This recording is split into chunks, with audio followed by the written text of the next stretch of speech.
A very good evening, everybody. Nice to have you company wherever you're tuning in all around Australia or indeed the world on the platforms of the Gentleman Sim Racing Club across Facebook and Twitch. Welcome to the penultimate outing of Monday Night Motorsport for Term 1 of 2023.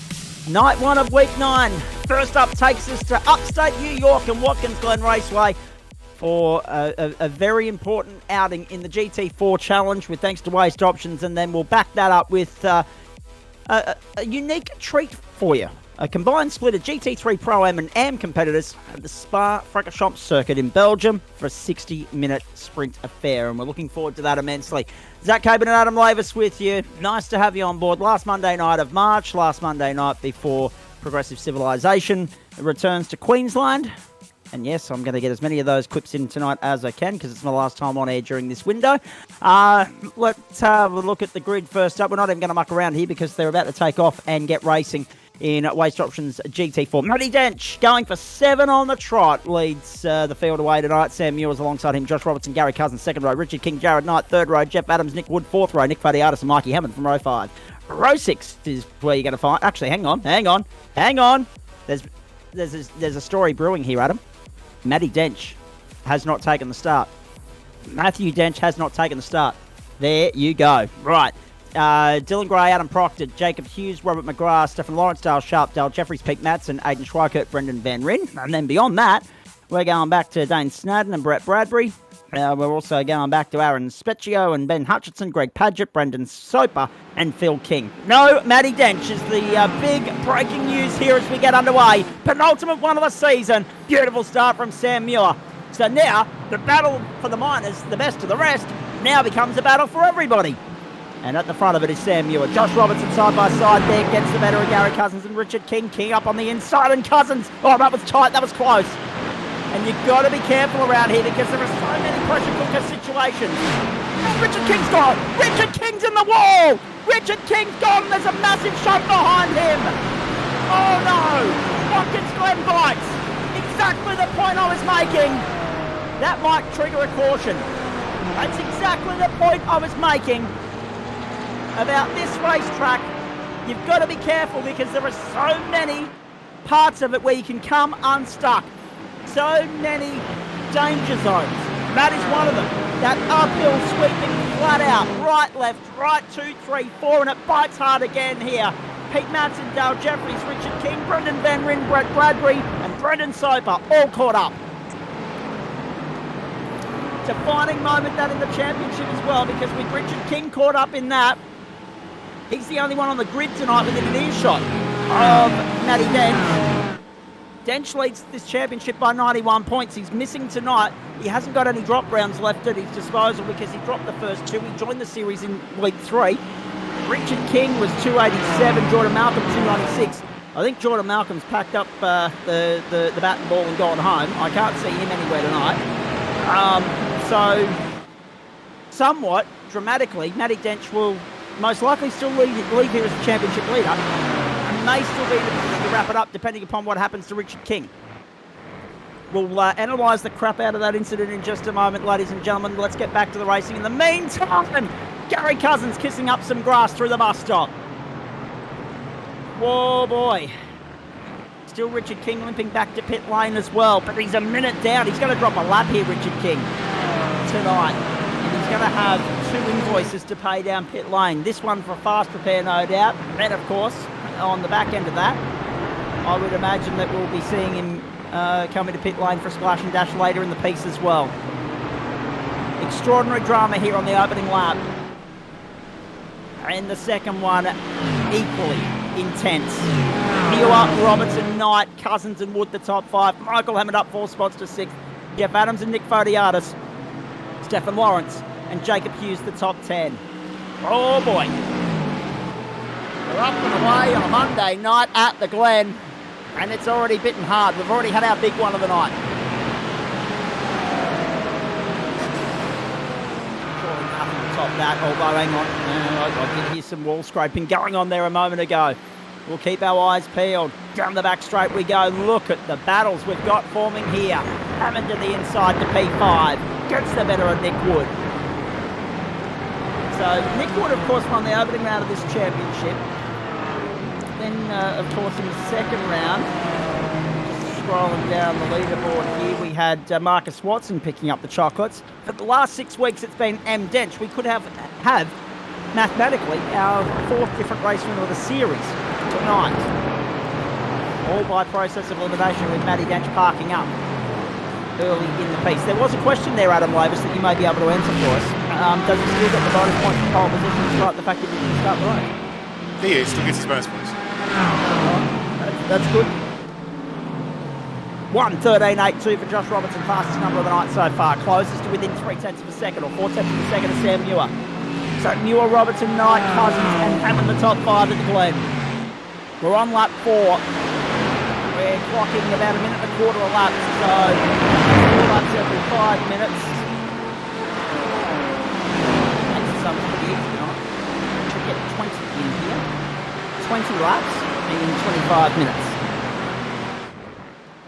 Fairly confident on that. That's even with the splash and dash. It is a long pit lane here, but they should get back in time to start that last lap.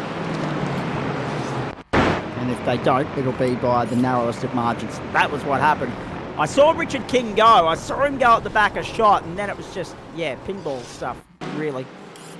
6 or 7 cars caught up in that. Let's watch it from King's angle. Followed Josh Robertson to turn 1.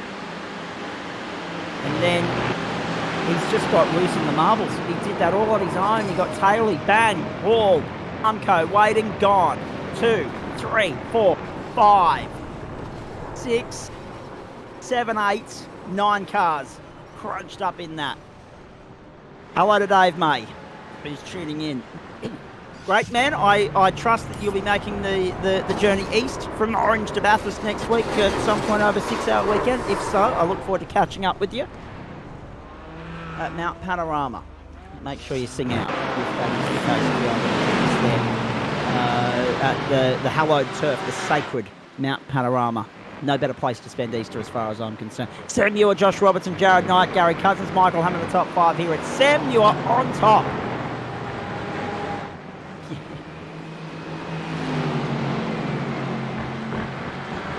6 minutes gone. Look at the pressure mounting here. Sam Muir's got Josh Robertson for company. They're dragging Jared Knight along.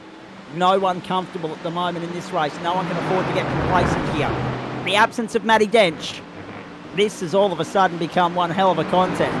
Because every week, doesn't matter whether it's Malcolm, Watson, throw any number of names and contenders at him, Dench has withstood the pressure and built leads just by doing what Dench does. And he's done it gradually, and he's done it with his foot to the floor and his foot to the throat of the opposition. And he's done it quietly. But it's been also mightily impressive from Matty Dench. Now in his absence tonight, Richard King strikes trouble. He's a lap down in 21st.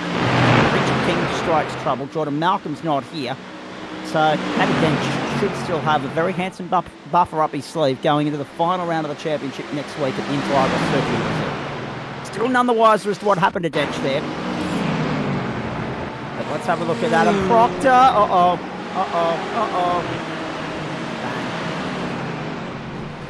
Fodiatis, I think that was, that got into the side of him there, and they've both dropped down the order as a result of that. Proctor in the pit lane. We're on lap 6. 1:13.51 for Jared Knight, the fastest number of the night so far. Muir, Robertson, Knight, Cousins and Hammond. Just recapping, so it is a race in 3, this championship, but it's really a race in 1 with King striking trouble tonight, Malcolm not on grid. Dench 387, Malcolm 296, 287 for Richard King, 244 for Nick Wood, 239 for Gary Cousins and 220 for Michael Hammond. They're the 3 that stand to gain and put the pressure potentially on Jordan Malcolm, Richard King and Nick Wood at the end of tonight. So keep an eye on that. And we've got Cousins and Hammond on screen at the moment. Look at the pressure being mounted from Mikey. How good is this? On to the back straight we go. It is Watkins Glen, it's Monday night. 2 top heavy horsepower circuits tonight. With the Spa-Francorchamps circuit following this. Look at just the brutal way in which they ride the curbs here.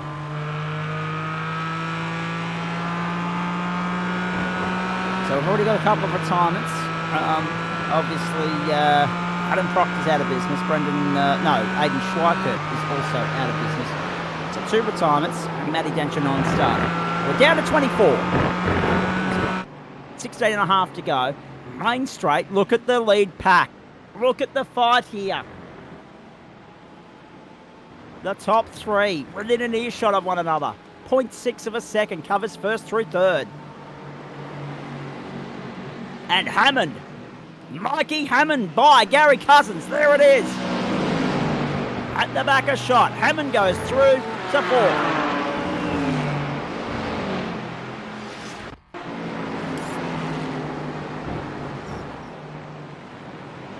Whoa, no. Robert McGrath. The rear right gone. Given, just to address Dave May's point, I don't think there are actually any track limits here at Watkins Glen, just quietly. I'm not sure it's a thing. And I think it comes back to the standard set by NASCAR in the real world. If you have a look at how much of the proverbial they extract out of the track limits and the white lines and how far east and west of those they are at any given time, I think that's where the standard is set for everybody else to follow. So we'll watch that closely if there are any off-track alerts and anyone serving or there's anyone copping or on the receiving end of a penalty as a consequence of that. But at the moment, it's a NASCAR thing. There's if there's a bitumen to be used and runoff area to be utilised, fair game. Aiden Schweikert joins us in the commentary box, mate. We also see you out there on the circuit, but it didn't last long, unfortunately, and that's the cruel reality of this place when you're going up through that tight, narrow section at the start of the race. There's nowhere to go when the track blocks. Got you, Aiden? No, we'll get him to fix his microphone and we'll come back to him in just a moment. In the meantime, Nick Fodiatis and Dale Sharp into pit lane. Pete Matson is a lap down, so too Richard King, Ben Hutchinson, Brendan Van Ryn, Phil King, and Dale Jeffries. So, oh no! Dale Jeffries goes round. Jared Knight had to take evasive action there.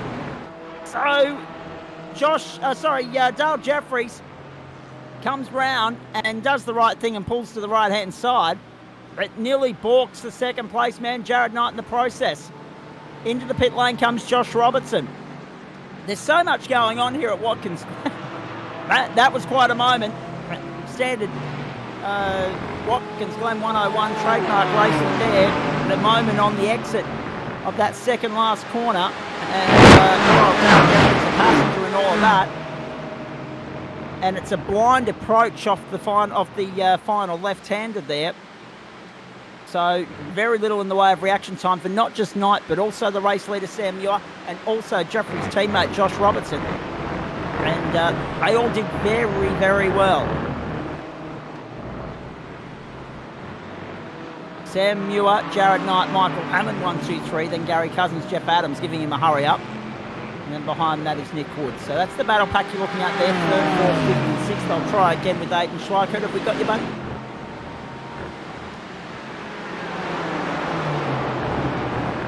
I was going to say the lights are on, but no one's home at the moment. So he's there. I just can't hear him at this point.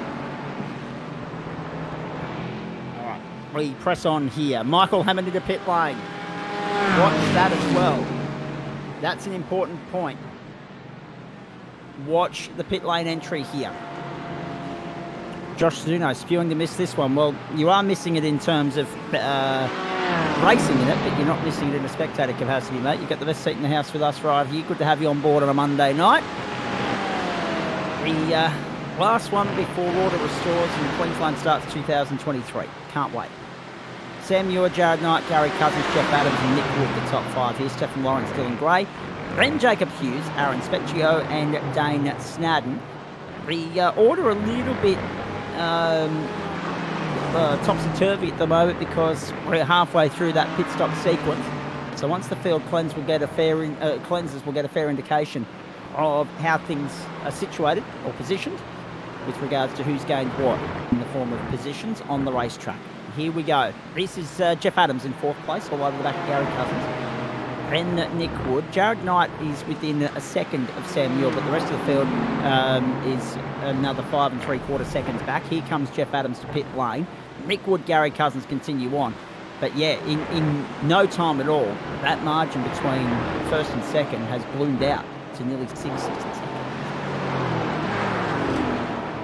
Oh, actually, on the subject, already seen a couple of people talking about next week. Interlagos, the venue. Here comes Dane Snowden to pit road. Interlagos, the venue. 7:25 Australian Eastern Standard Time, the start time. So for those of you in New South Wales, Victoria, Tasmania, the ACT and South Australia, that's going to be a little bit later, a little bit earlier, sorry, than what it has been in recent weeks, because obviously daylight saving ends on Saturday night. You're winding the clock back. But we go in with New South Wales Victorian time with our servers. So it'll be a little bit earlier for you guys in terms of the 25 past 7 that we get the broadcast underway, not 8:15.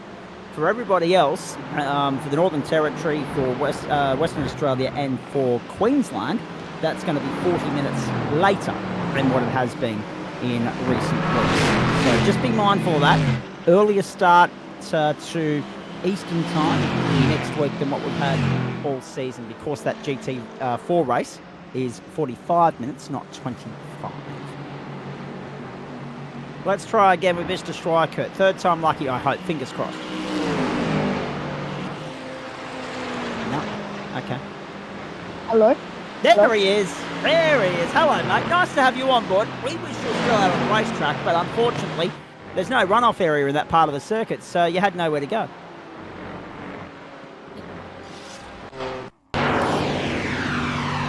Don't tell me that was short-lived. Here comes the replay for you, ladies and gentlemen. This is how the door curtain closed. Poor old mate.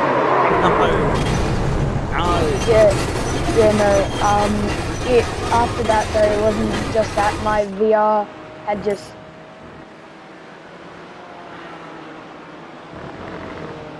Oh, so the VR played up as well, mate. So it wasn't just car damage, it was also technical.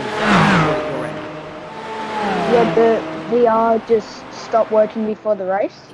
Yep. And I just kept clipping the grass because I couldn't see beside me, and none of the, I could barely see anything.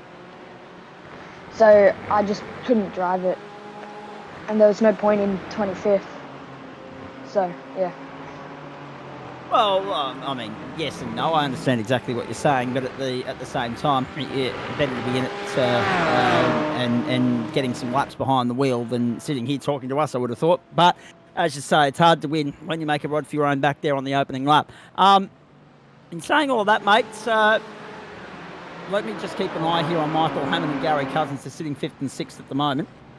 They're coming round onto the main straight. Sam Muir back out onto the racetrack is the effective race leader. Jared Knight, Nick Wood still yet to stop. Rest of the field is pretty much cleansed now. Here's Josh Robertson coming unstuck at 1. He was effective second too with the pit phase. He was. That's a good point. And unfortunately, it's all gone up in smoke. Tyre smoke in that regard. Aidan, what's been keeping you busy, my friend? Because, catch-ups with you on a Monday night have been few and far between this season. Just bunch karting, new category, a lot faster. Just getting in and around that, yeah. Excellent. Are you going to have a run in GT3 tonight now that GT4's ended prematurely? No, I need to get to bed. Mum doesn't want me doing that. No. Especially not school night, yeah. I'm still cracking the whip, mate. I like it. Keeping you in check. The next stop for the karting, are you heading to Perth for the Nationals, or? No, we're only going to do a couple rounds this season because it's that, like I said, first year in a new category, and there's no point. But we are going to do 1 or 2 this season, yeah. The entry numbers for Perth for Wanneroo are quite extraordinary. If you're heading over there, we wish you the best of luck. But obviously, new card. So this is a step up into the junior ranks for him now, is it? From out of Cadet 12, is that right? Yeah, from Cadet 12 to K3 Junior Light is what it's called, yeah. And I was going to say, for those of you that are old school like me, KA4 is what used to be Junior National, and KA3 is what used to be Junior Clubman. So it's a fair step up, as Aiden said, with regards to the horsepower. And how are you finding the adjustment, mate? Well, the car is a lot bigger. Like, it's something that an adult could drive. Yes. Because it's a single car, so a lot harder to control, a lot stronger. So getting used to it, but getting a lot better. Yeah. That was another friend of the program, Dylan Gray, doing his best drift work. Buster.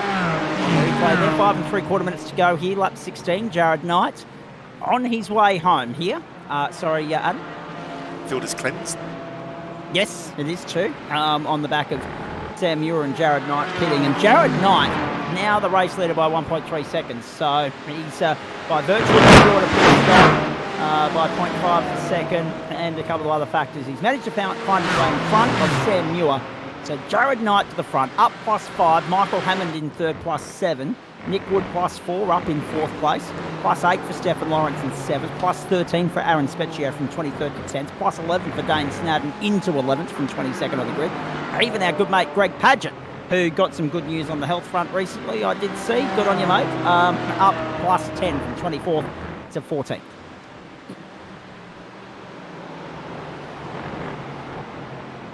Well, Aiden, it's disappointing, mate, because at the end of the day, when we look at this circuit, it's always a favourite, but it's always fraught with danger, and it's never good to come unstuck on the opening lap. Will we see you come and have a run with us at Interlagos next week?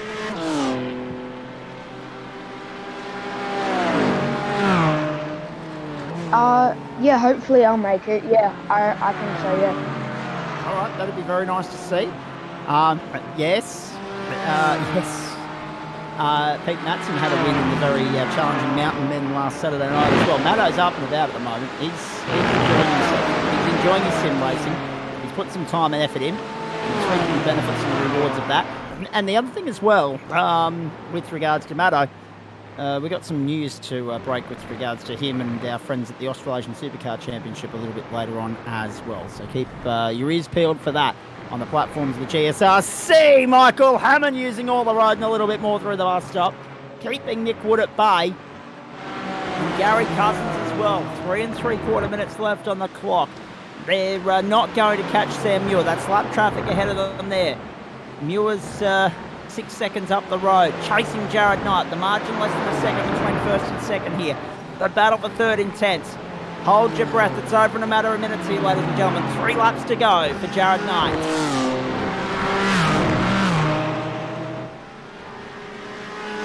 On our way home. We'll do a little bit of overtime to get there, but we are on our way home.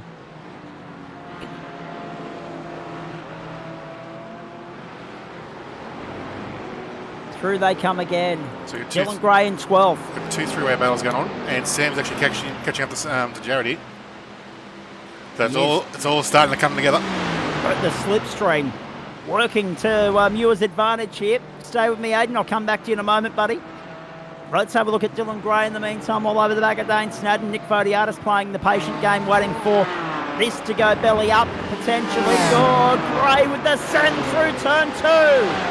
Adding a little bit wide on the edge and has to tuck back in. Gray gets the spot. That's what we're talking about. Now look at Fodiatis with the run. Pushing Snadden through and going to the outside. Now getting the draft from Gray. He's got nowhere to go though. He's got no help. He tucks back in and yields. Oh, down the inside to squeeze. Can't get it done. Now the door's left open by Snadden. The exit is key. Fodiatis goes tight. He's on the outside. He's on the wrong side of the racetrack for the next corner. He's right there, though, trying to get to P12. Does so. Does so. Perseverance pays off for Fodiatis. Now he's out after Dylan Gray, who's chasing Specchio. Here we go. Here's Hammond under pressure from Wood. Cousins is bailed out of that battle. Oh, Mikey was almost in the wall there. Down the back straight. Yeah, I know. There was millimetres in that. Centimetres. Inches, in fact, if we're going to talk imperial because we're in the United States.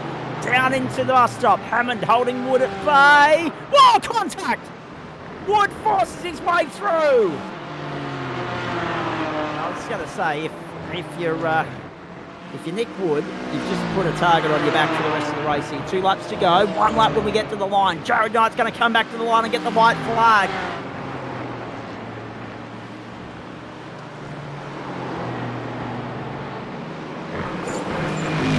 Oh, jeez. Jared Knight scraping the wall onto the main straight. Oh, see, Barney's doing his job this week. Welcome back. The lazy so-and-so.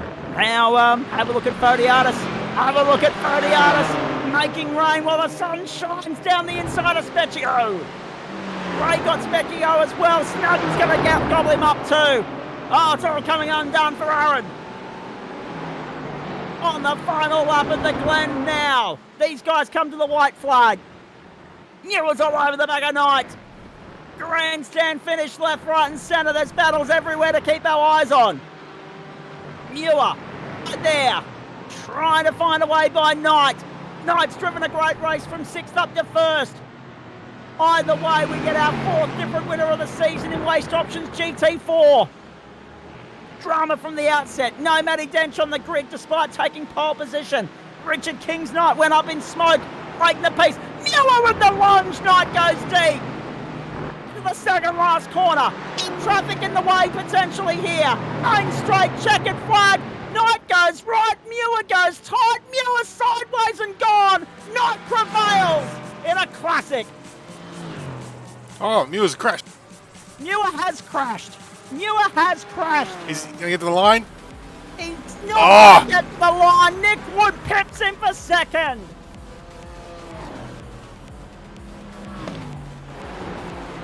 Fair dinkum, unbelievable.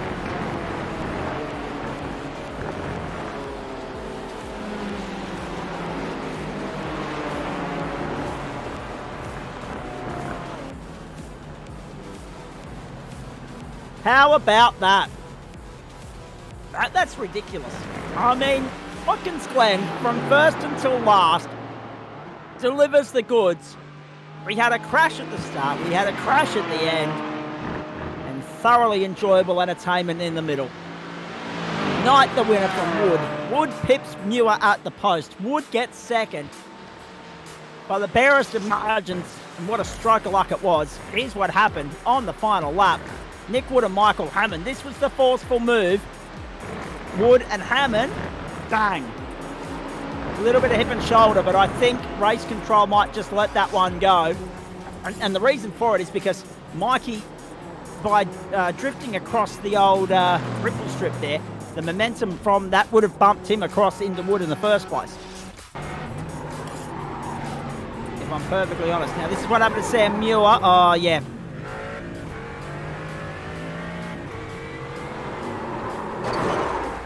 He's done it to himself. He's trying to show his anger, and he spun himself out. He was venting his frustration. Yep. Venting his frustration. I can't say I blame him. Because lap traffic, the last place lap traffic should have been was on the racing line going into that final corner. And it did, it balked. Let's be perfectly honest. It balked both men, and they had to pick a line and take evasive action and try and find their way around it. They had the superior pace. Knight went wide. Muir went tight. Muir got brought undone by that and then vented his frustration accordingly and brought himself further undone. But at least he still finishes on the podium. Only just, though. Great drama here. Great racing. Hope you've enjoyed it. And stick around because there's more where that came from very shortly. Jared Knight, Nick Wood, Sam Muir, Michael Hammond, Gary Cousins, Jeff Adams, Stephen Lawrence, Josh Robertson, Dale Sharp, Dylan Gray. Definitely a case of what might have been there for Josh Robertson. Dylan Gray in the top 10, Nick Fodiatis just outside. Then Snadden, Specchigo, Paget, Hughes, Matson, Bradbury, King, and Hutchinson, with Philip King making up the top 20 and Brendan Soper the last of the finishers there in 21st. Beyond that, let's continue over the page here and have a look at the retirements. Dale Jeffries, Brendan Van Ryn, Robert McGrath, Adam Proctor and Aidan Schweikert. We've had Aidan in the booth with us throughout the course of the night. He's just departed. I was going to have one final yarn to him, but he's gone. So we thank Aidan for stopping on by for a chat here. But we've got Dylan Gray standing by. We'll touch base with him, check in just a moment. He avoided all that carnage, thankfully, on the opening lap. But Jared Knight, the winner, the fourth different winner of the season in Waste Options GT4 by the barest of margins. In the end, I mean, it wasn't decided until the final corner. That's the great part of it. But then the margin, because of Wood's stupidity, because of Muir's stupidity and frustration, ballooned out to 7.94 seconds. So let that sink in for a moment. Wow. Who else? 9 laps down for Dale Jeffries. So 75% of 20 was 15. Everyone that finished made it to that marker, and then some. Even Brendan Soper, 3 laps down, still made it to 17. I was bang on with my prediction of 20 laps, though. So the old Zaculator on fire first up on a Monday night. Nick Fodiatis is here, Dylan Gray's here. Check in with Dylan first. 10th place, mate. Nice to see you back on the grid. Oh, yeah. Being just flat out with work and doing other stuff on sim racing and that. And you might have seen I'm in different colours as well. Yeah, tell us what's going on there, please. In a league race I was doing supercars. The season just finished. Had a race around Winton on a Sunday night. Spun out lap 1 at the turn 1, turn 2. Drove my way back into the top 10. I think I finished 6th in that race. And I got asked by Mr. Jet Murray if I wanted to come and join LMR Esports, and I said, yeah, why not? So I ended up joining them about a month ago now. Okay, mate. Very nicely done. I was going to say, you do chop and change a bit, don't you? You don't mind hopping teams? Nah, but I think this is the team to stay with from now. Okay. I'm gonna see how well that statement ages in about 3 months' time, just quietly. Now, did I read correctly that you were out in the real world this weekend, just gone? Yeah, I was a bit slower than Dad by 2 seconds. The old boy's still got the edge. Well done. Good on you, mate. What'd you make of the race tonight, Dylan? You had to work hard for that 10th place. Yeah, I ended up losing my rear wing in the lap 1 incident, and then later on in the race just made a few silly mistakes, just a bit rusty with this car because I've been driving the supercar a bit too much. Then ended up just holding on for P10, which I'm happy with. Very nicely done. Will we see you on the grid next week for Interlagos? Maybe, depending on how the body's handling after, because I got Grand Prix this week, and that with all the walking and that. Okay. I was going to say, if the body's not holding up terribly well after walking, I'd be a little bit concerned. Dylan? Just the muscles are a bit sore because I'm doing too much sim racing and that, because pretty much I've been racing every night lately. Fair enough. Fair enough. What else is news, mate? Because we haven't had too much of an opportunity to touch base with you here. I ended up getting my real life license, which I'm happy with. There you go, good boy. And I'm doing later on in the year, I'm going to be driving up to Bathurst for the 1000.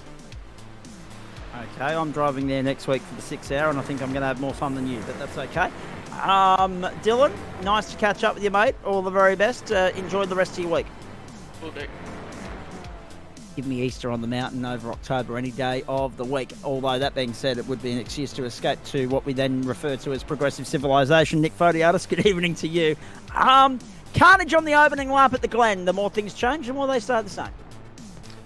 Good evening, Zach. Yes, that was my biggest fear going in. I didn't actually verbalise it to anybody, but the last 2 times I've been here, I've been used as 10-pin bowling practice. So I was actually hoping not to do anything silly, and lo and behold, I undid myself. So just outside the top 10 is the best I could do. I was going to say, was it one of those circuits that just not necessarily favoured the Porsche because of the straight line aspect? No, it's all these long corners that actually favoured the Porsche quite a bit. Okay. Admittedly, the Mercs do seem to have an advantage just in general, slight bit, but you got to battle with what you got. Accidentally hit Adam Proctor not long after this. Prior to that, I bounced off the wall anyway, so I already had a damaged car. So it was a bit of a fight back. As soon as I could pit and put some petrol in it, I was in and then set some fastest laps. But who did I pass? I passed 3 cars in the end to move up, so I was quite happy with that. With the Bailey ladders 718. Gazza and Mikey had a good run up towards the front there in 4th and 5th. So they did indeed. Yeah, so my team's actually kicking goals, and Pete actually improved as well. So where did he finish? He finished in 16th after starting 18th. So I'm the only one that went backwards. Well, yeah, but only by 2 spots. It could have been a lot worse than that when you look at how it all played out for some of the guys below you there, Nick.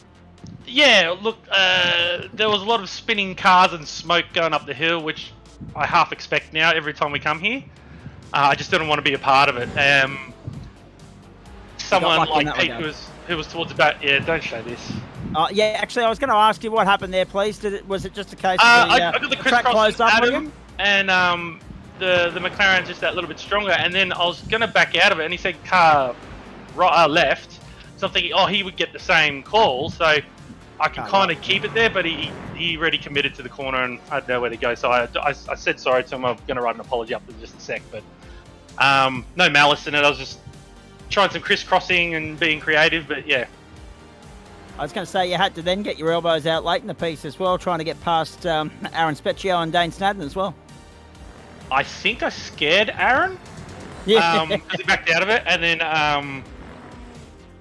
Dane, I had to crisscross and get the run. All the NASCAR and IndyCar running around here has helped, but did the crisscross on Dane. Greg got out of it. This one in front of me. So it was good fun. It was good fun fighting back. I just wish it was further up the grid. I'm my own worst enemy there for that bit. But look, I came away with a finish at Watkins Glen. Yeah. Yeah, exactly. Just a small plus bonus in the box there. Interlagos, the final stop of the championship. I mean, the championship's a foregone conclusion. But for you, inside the top 10, you'll be hoping to finish strongly. Oh, always. I was a bit miffed that Mr. M. Dench quit out after he set the pole time. So was I. That's right. Yes. I would have liked to have seen him hang about, but anyway. I mean, he at least turned up tonight, unlike second in the championship. Well, yeah, I mean, it's not over till the fat lady sings. Anything can happen, right? In terms of, say... As was proven with Dench picking out tonight, distance, So. And it's double points next week too, so... That's right. So you'd hope they turn up next week. Double 150%, sorry about that. So 90 up for grabs for the win next week, Adam? Correct. Yeah, copied that. Thank you, mate.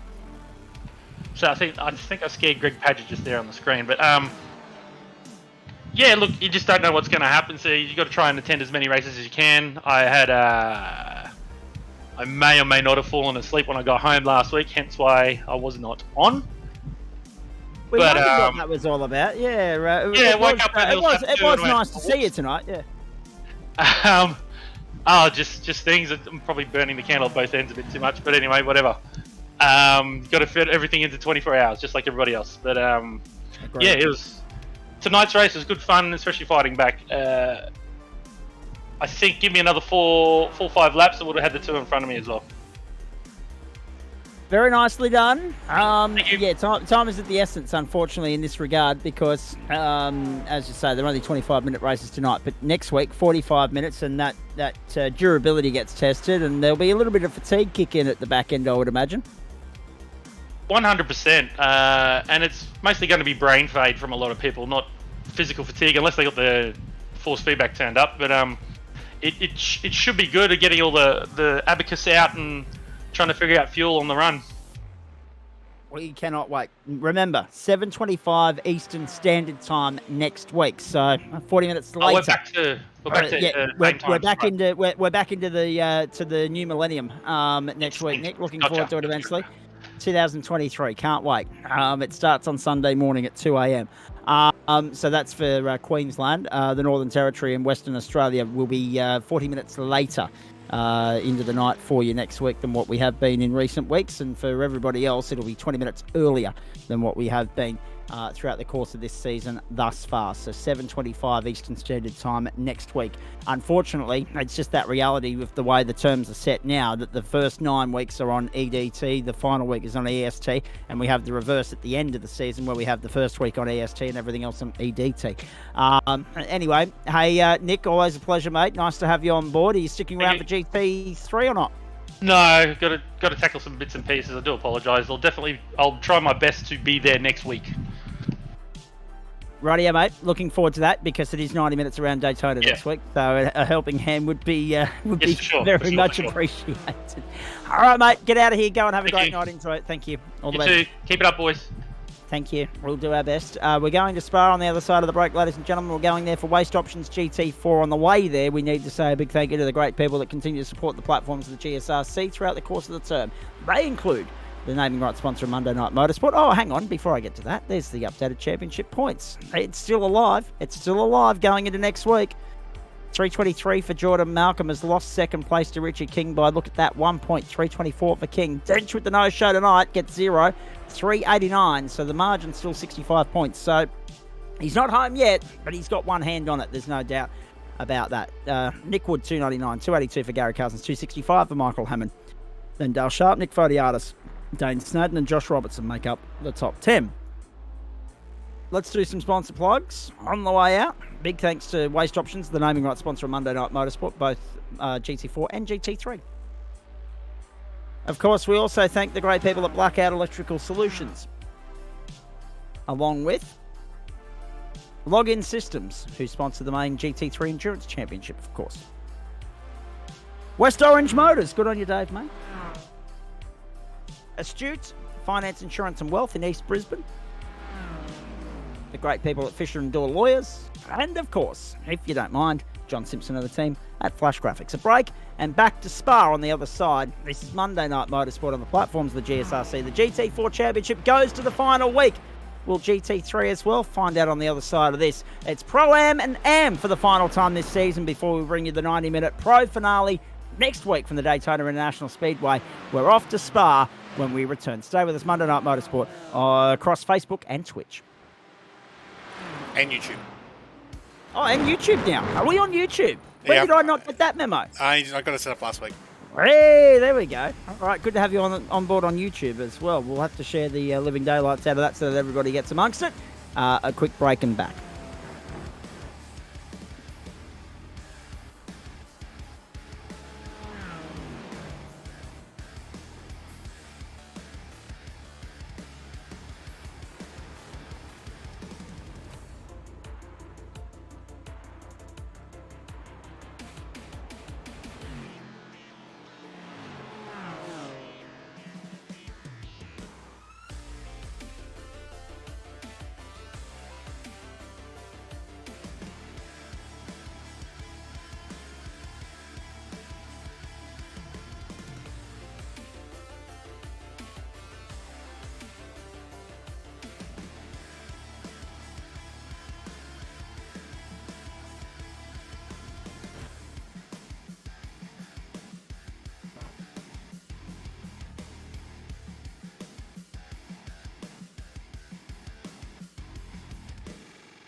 Monday Night Motorsport on the platforms of the GSRC across Facebook, Twitch and YouTube now, funnily enough.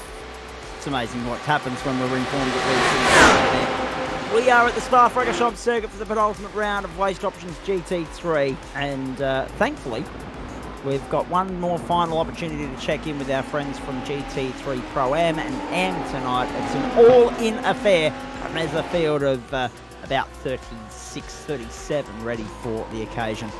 David Johnson currently on top of the timesheets at the moment, ahead of Matty Scholes and Alan Dawson. But there's a fair gap between first and last in this field, so they'll spread out fairly quickly tonight, I would suggest. There it is, 7 kilometres this circuit. It's early in the morning, and it is, of course, Eastern Daylight Time there, European Daylight Time now, or summertime as they call it, in Belgium. So it'll be nice and bright late into the evening here. 14 kilometre an hour winds, 15 degrees the current temperature, 16 on track. And we are set for what will be a cracking 1 hour race to get us to the end of the 9th round of the season, the 13th one of 14. And it's the last of the 4 60-minute races on the agenda as well. Next week, 90 minutes around Daytona. There is the GT3 Pro-Am standings at the moment.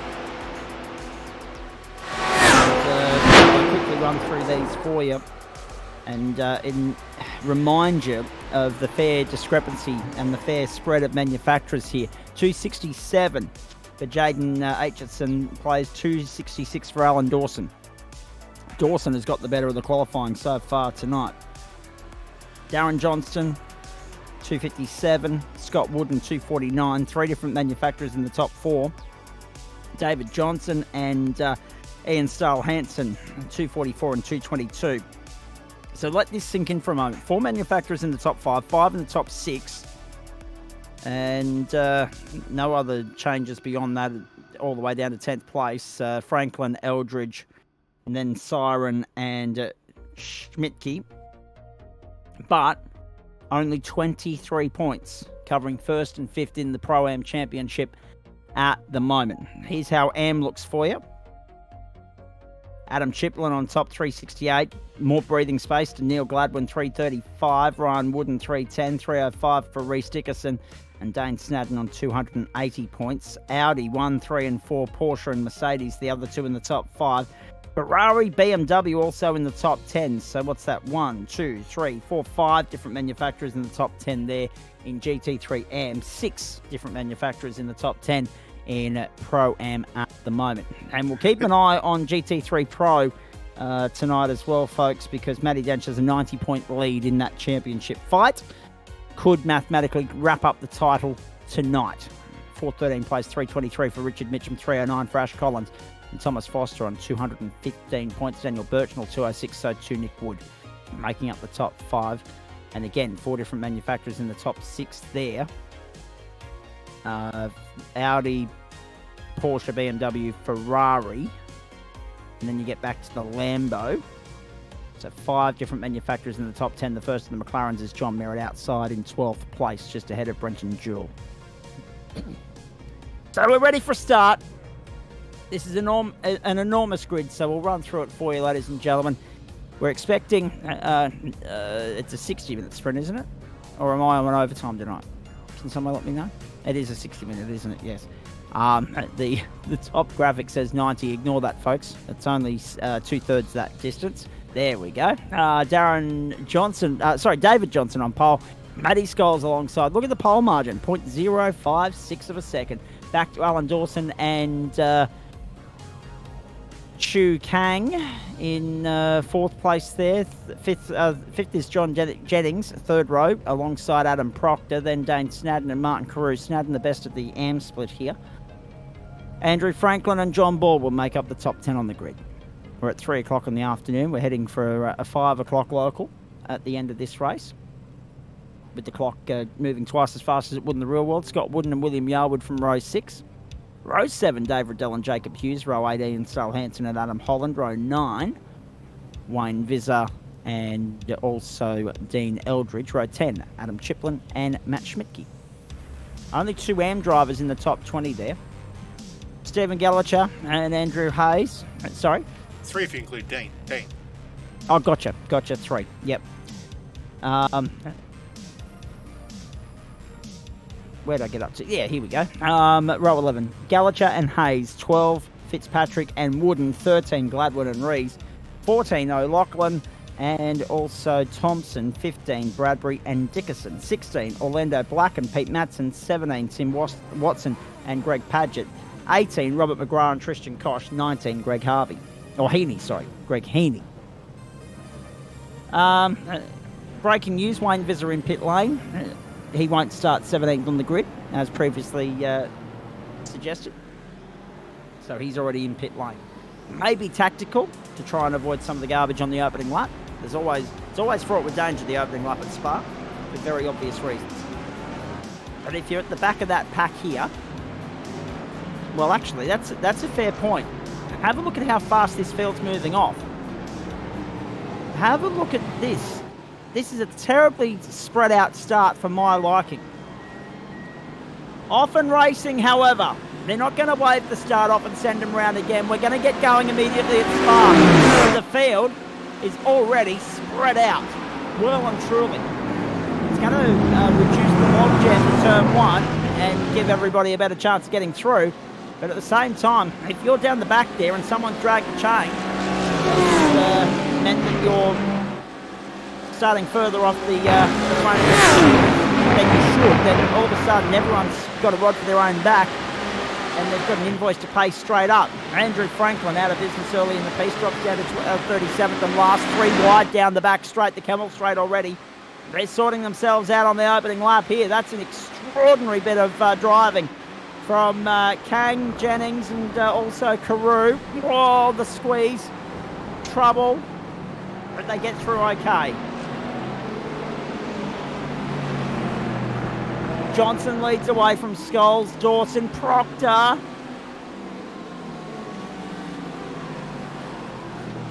And there's that big gap back to John Jennings, who's got Kang, Carew, Snadden, Baldwin for company.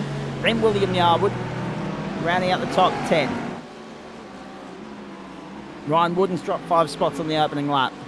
So Dave Riddell and Ian Stahl Hansen have dropped 4 apiece. No Wayne Visser. Andrew Franklin has already got back out there, but has rejoined at the back of the field after that early moment. Ryan Wooden has got on the tow rope and gone to pit lane.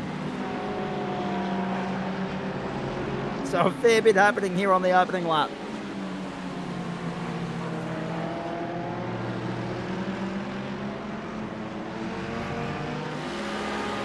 Hope you're enjoying it around Australia.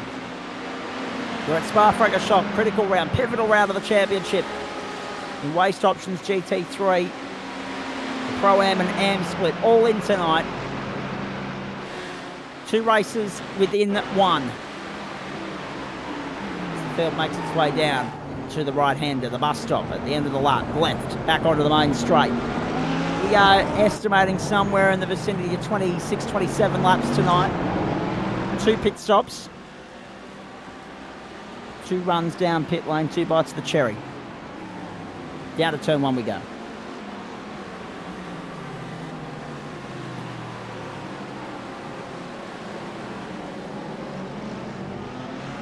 Always got to be cautious, mindful of going around the outside when you get down to turn 1. It's a tight corner with a wide exit. But William Yarwood makes light work of Scott Wooden. Moves into 10th. Down the back straight we go. So again, if you're a regular, you'll know the drill here. Somewhere around that 25, 26 minute marker is the threshold with fuel tank capacity. And given that we're getting 4 laps every 9 minutes or so here, give or take a couple of seconds, we're looking at somewhere around that 27 minute mark. That 12 lap marker is the absolute maximum. But don't be surprised if they come in around that 24 and 3/4 minute marker at the end of lap 11. If they work in 11s, it'll probably be, a 4 or 5 lap stint for the run to the checkered flag. I like what you've done there with the graphics as well, Adam Lavis in the top left-hand corner. Pro and Pro-Am on the banner, the billboard. Normally it's one or the other, but good adaptive thinking and planning by the club this season. Give the Pro-Am and Am competitors the opportunity to pit themselves against one another. And already a few shining lights within the Am split. Found themselves in the top 20 in qualifying.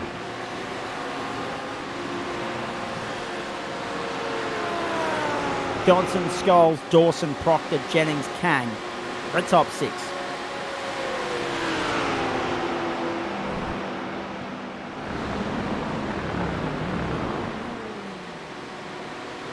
Field still sorting itself out at the end of the second lap. 2:17.76, the fastest lap of the race so far. David Johnson, former El Presidente. Speaking of outgoing leaders, all the best to Dominic Perrottet, the baby daddy there in New South Wales. That was a somewhat disappointing result for him on the weekend, you'd have to say. Doesn't bode well for upcoming state elections in other parts of the jurisdiction either. It's pretty hot back here in the end, last week, guys. Certainly is. That's Stuart Thompson in 24th place. He's got Reece Dickinson ahead of him, and he's got Brett Bradbury and Orlando Blackberry. Trouble gone, both gone, massive shunt. Was there contact between those two cars, or did they do it all on their own? Synchronised spinning, pirouetting out in sympathy. We'll see a replay in just a moment. Big shunt, enormous crash. Thompson gone from the tow rope in the lane. That's a shocker. That is an absolute shocker. Have a look at this. Bang. How the other car is still limping away is beyond me. When you get it wrong through Eau Rouge, you pay the price. There's tyre wall waiting for you. And Dave Riddell has found out that as well. Front to rear contact as they come up already on it. It is. It's Thompson into the rear. And they've both gone out together. And we'll see it from the onboard. Here we go. Back to Thompson. Wait for it. 3, 2, 1.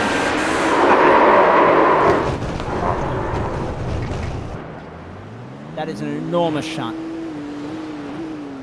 That'll be night over for Thompson, I would suspect. Dickerson also in pit lane.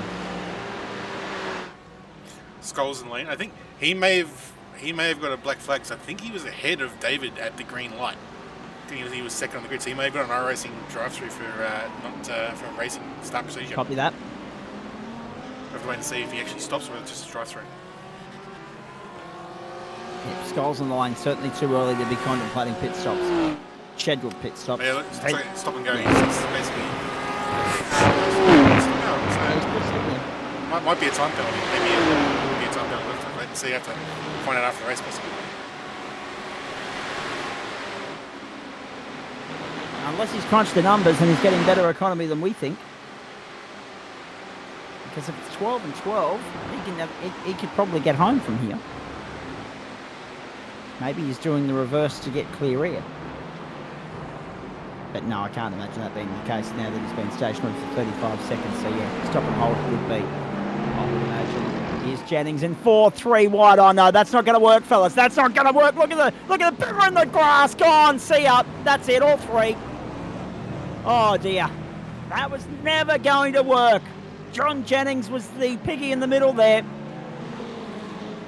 The BMW got totally on the grass. That was always going to happen. More drama at Spa. There's been plenty of it so far. We're 4 laps old. Oh, the BMW ran out of room. Got run out of room, to be honest. Oh no. Oh dear. That is a shocker.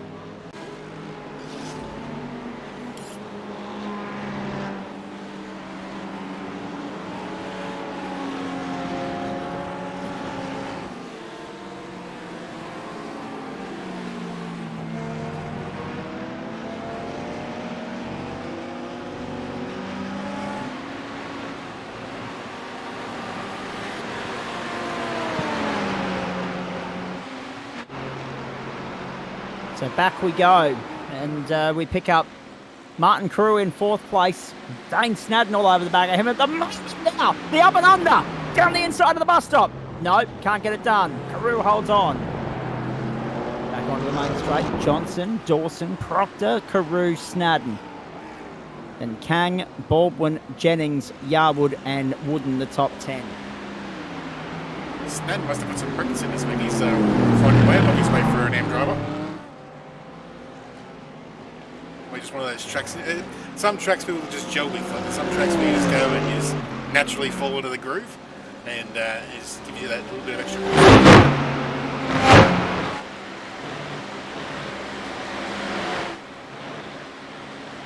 Down the back straight we go. The Camel straight here. Yeah, the Bimmers and the Porsches are going to be the ones to watch here tonight, aren't they?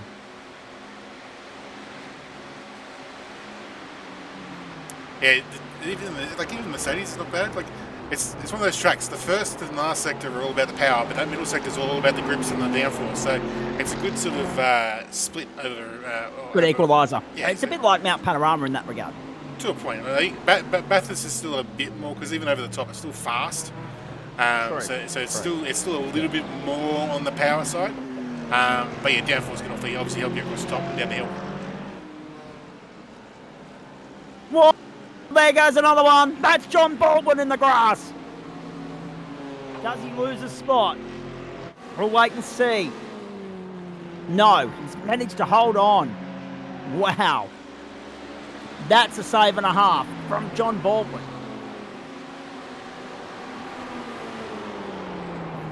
And I think he's running number one because he obviously with the combined split, we put him in a special league so that the guys can have little tags in their names so they'll see what class they're in. John must have joined after my last check, so I haven't had a chance to put his number on his car. That's why he's running number one because I race is just gone. There you go, have that. That's it. It's all happening here at Spa.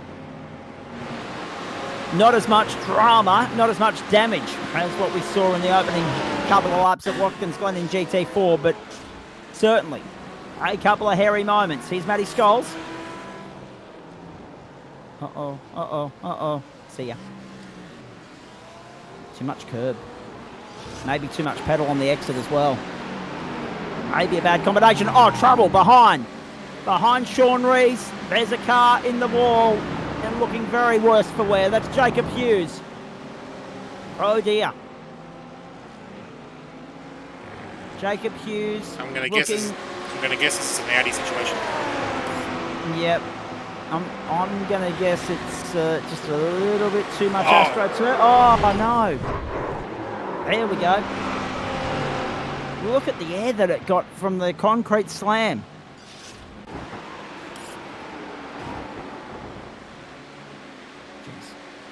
You would think my old man knows when I'm working on a Monday night not to call me mid-call. He'll have to get a call back tomorrow.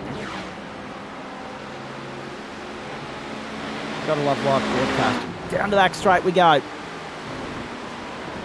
The Camel straight. It's Brett Bradbury. And he's side by side there with Pete Matson, and he's got the better of Matto. Great work from Brett Bradbury. 5-second penalty for William Yarwood for the contact and racing room with Philip Howe on lap. Hang on, no, that can't be right. I didn't even realise. Is Philip Howe in there? I didn't even realise. Hang on. There's a 96 out. Yeah, because Philip Howe's 96 usually, so the sheet that the FRC uses, that it automatically applies the numbers that are applied, so sometimes it's easy to mix it up. Yep, it'll be Jacob Hughes. That'll be the one. Jacob Hughes, that's it. Bear with us, folks. We'll get across it as best we can throughout the course of the night. Kevin Henderson in race control for us, updating us on the indiscrepancies and the shortcomings. Who he's got to whack across the knuckles throughout the course of the hour here. We are 6 laps in. David Johnson leads from Alan Dawson. Adam Proctor, Martin Carew and Dane Snadden in the top 5. You're watching the battle between Alan Dawson and Adam Proctor at the moment. Down onto the main straight. There's the race leader in Johnson across the line. So that's the gap. First to second. Second to third. Down to turn 1. Oh, wide. Wide goes Dawson. Proctor with a chance here. If he can get a good run, set himself up down the Camel Straight. Hey, it surely wasn't an intentional move from Dawson, I wouldn't have thought. Through they come, through Eau Rouge. Watch the straight line speed of Proctor. To the inside, potentially at the end of the Camel Straight. Watch the slipstream. Here we go, we ride on board. Will he have a dive? No, he backs out of it. Backs out. Through they go. 45 minutes to play. Oh, jeez. Heart in mouth moment there when Alan Dawson popped in and out of view.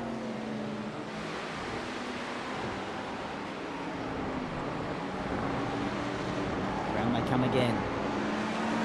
Schmidtke. They're in 14th place. Chiplin and Gallagher for company, and he's got Hayes right in front of him. And Sean Rees on the back of that train as well. 5-way fight for 13th at the moment. Love those battle packs.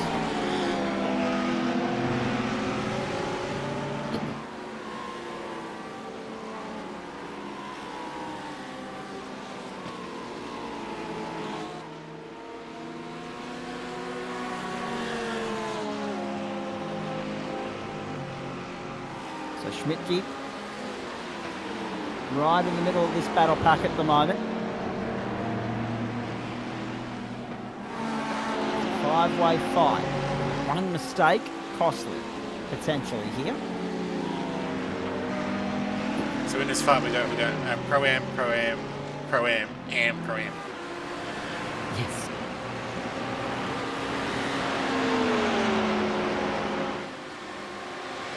Here comes Schmidtke. You'll see that reflected in a moment in the numbers on the totem pole when that goes back up. Schmidtke down the inside. Can he hold it? He's going to get hung out to dry here. Uh-oh. Down with the go to the bus stop. He is going to hold position, but not without a fair bit of argy-bargy. Sean Rees trying to take about 3 of them then. Yeah. He was looking to be out of all 3. He was looking to capitalise big time. That's extraordinary.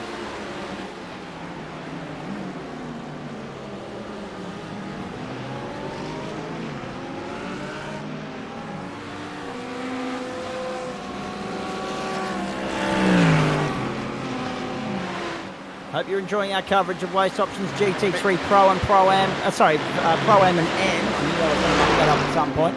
From Spa-Francorchamps. Hey, also, Zach, you've got to remember, Yes, we've had a Spa race in a GT3 without a massive first lap incident. True. It's rare. Usually the big one happens coming through Eau Rouge or before we get to it. We got through. Maybe that was one of the benefits of the field spreading out tonight. I was not a fan of how that started. They were too far spread out for my liking. If I was the marshal on the flag stand there, if I was Barney, I wouldn't have given them the green. I would have said, form up better. Go around again. Chew up some of your own playtime now. They were too far spread out. The onus is on the leader to maintain the speed and set the pace, but at the same time, the onus is on everybody else to make sure they're matching that and they're backed up accordingly and formed up properly, and they weren't.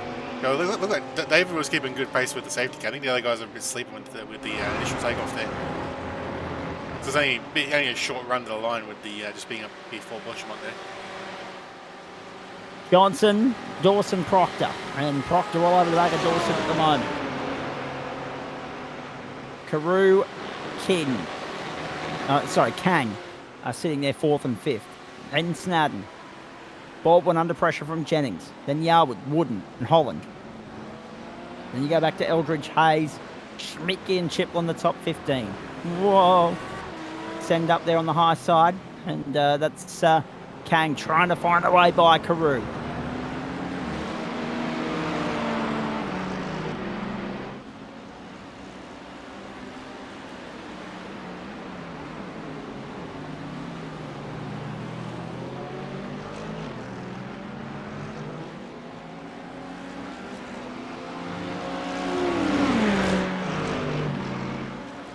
Battle packs everywhere around this racetrack at the moment. Jacob Hughes still in pit lane, has been for 7 minutes. Reece Dickerson's been in there for 4 1/4. Skull's out of business, so 3 cars in trouble early. He won retirement already and 2 just about.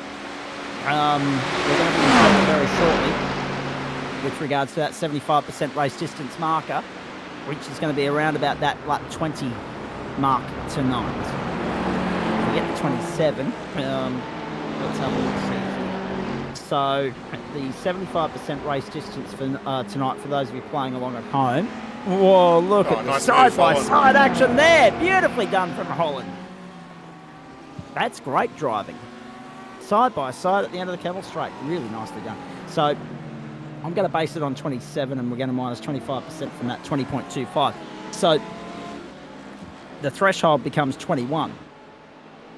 If I say 26 laps, you've got to get to 19.5, so you've got to get to 20. So 20 or 21 is going to be that 75% threshold tonight. So if you go any more than 6 laps down, you're in all sorts of trouble. And already Hughes and Dixon are 3 laps down, about to be 4. No faulting that statement. No arguments here. DJ is a class act, you're right. Former El Presidente. Dawson second. 5.5, 5 3/4 seconds actually the margin. Johnson to Dawson. Proctor, then Kang and Carew. Oh, Proctor and Dawson, look at this. Proctor all over the back of Dawson like a cheap suit. Proctor having it hard down the inside, backs out of it. Dawson withstanding the pressure nicely at the moment. Where they go onto the main straight, another one gone. Pump him up to pro already. Yep, that's fair. I'll pay that. There's already the sandbagger debate going on here. That was inevitable.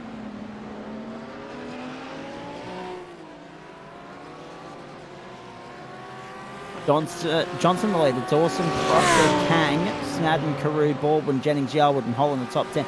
Rodriguez moves, Brett Parsley up 12, from 29th to 17th. Sean Rees up 10 from 26th and 16th. Ronald McGrath is coming into pit lane after moving up 14 spots in the opening stint. And that saw him go from 35th up to 21st. Orlando Black now in 21st from 31st. Pete Matson up to 19th from 32nd on the grid.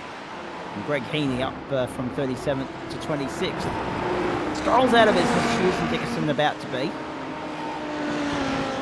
We've already had a few pit stops. We've had Thompson in on lap 3. We've had Wooden in on lap 1, so he's in all sorts of trouble already. He's made a rod for his own back there. Franklin in at the end of lap 8. Riddell in at the end of lap 3. So keep an eye on Dave Riddell. Might be on the reverse strategy here. Heaney, McGrath and Vizor all in pit lane at the moment. Top 26 yet to stop. Monday Night Motorsport across Facebook and Twitch, and also YouTube now on the platforms of the GSRC. We have got only one more week of this after this one. Next Monday night, 90 minutes around the Daytona International Road Course in Daytona Beach, Florida. Just quietly, the NASCAR race this morning from Coda certainly shook things up nicely.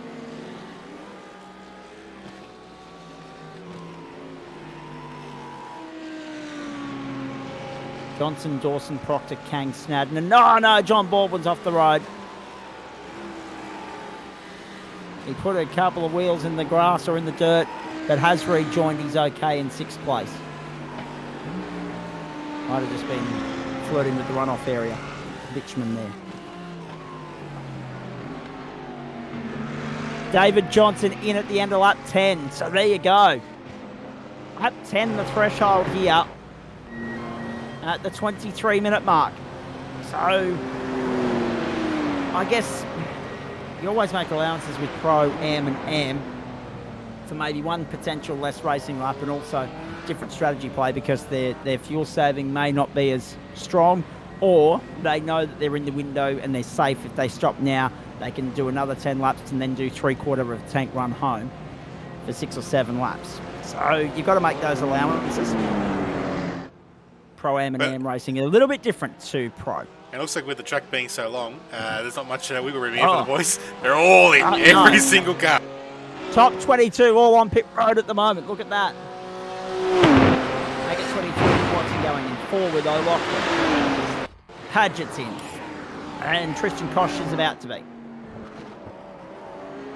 Keep an eye on that. Is Kosh coming in? Yes, he is. So 26 cars on the pit road at the same time. Just extraordinary.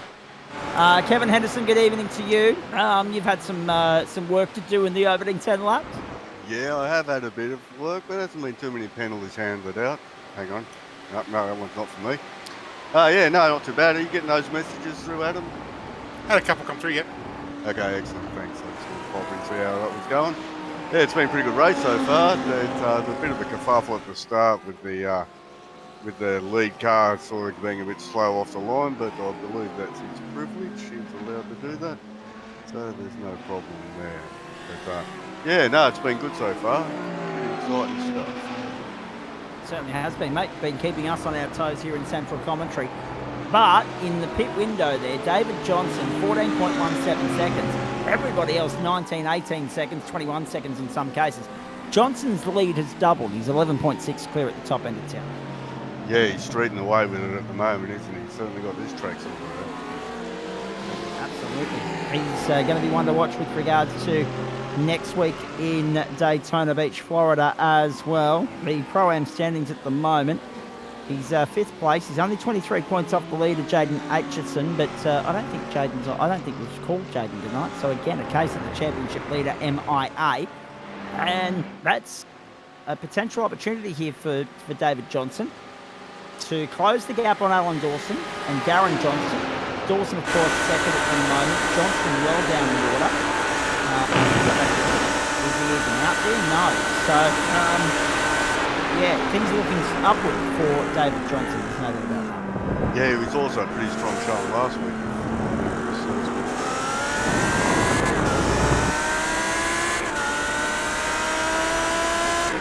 Alright, boys, that's a leading through and jump back into my race control box. Good on you, mate. Thank you for that. All the very best. Enjoy the rest of your night, eh? Will do. Check Talk back to in you later. Yep.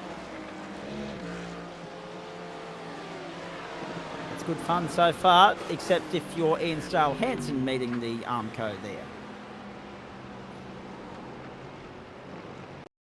All right, well, we're at a point now where the race has settled down. We've got through that first opening stint. Here's Pete Matson having a spin and going out in sympathy there. Yep, Wayne Vizza. Vizza can't take a trick. It's been good fun thus far. Let's go for a run with the leader, shall we? We haven't seen too much of the leader. He's just been skipping clear in broad daylight, driving off into the sunset. Let's go for a lap from here with David Johnson. And if there's any changes that require us to cut this lap, we will. But in the meantime, sit back, turn the volume up and enjoy a lap of Spa.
Through the back section of the circuit we go on lap 13, and it's nice to have you company wherever you're tuning in, all around Australia or indeed the world on the platforms of the Gentleman Sim Racing Club. Monday Night Motorsport across Facebook, Twitch and YouTube. Penultimate outing of Term 1. Term 2, of course, getting underway Monday, April 17. I'm looking forward to that. Tim Watson with a big drift slide, and gone! Padgett had nowhere to go with that car doing its best drift work. Or worst in this case, actually, because there was no control to it. Watch the car just swing back in front of Padgett here. Bang! Nowhere to go, Greg. Just watch the clear air and space wipe out from in front of him. Oh no. Ryan Wooden with a moment here as well. Uh-oh. And into the wall as well. Adam Proctor to second. And right at the opportune moment, just as we picked the boys up, the battle for second had been brewing and heating up, and Proctor goes through to second. Up 4 spots already. Set this up nicely on Alan Dawson. Dawson left the door open. Yeah, he's got a great run out of Stabilos there. Dawson was happy to yield and concede. That was very nicely done from Adam Proctor. 12.9 the deficit to David Johnson at the moment. Clint Collard throwing some cheeky banter around on in our comment thread here, referring to David Johnson as the pace car. 29 minutes to play, so already past half race distance. That's not necessarily a bad thing.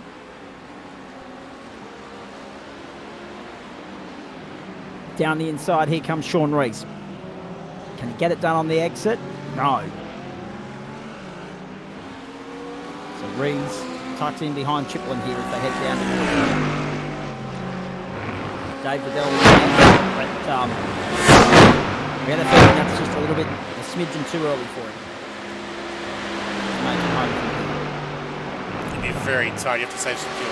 He might be able to make it, but they do an extra lap. Especially if we go to overtime. Yeah.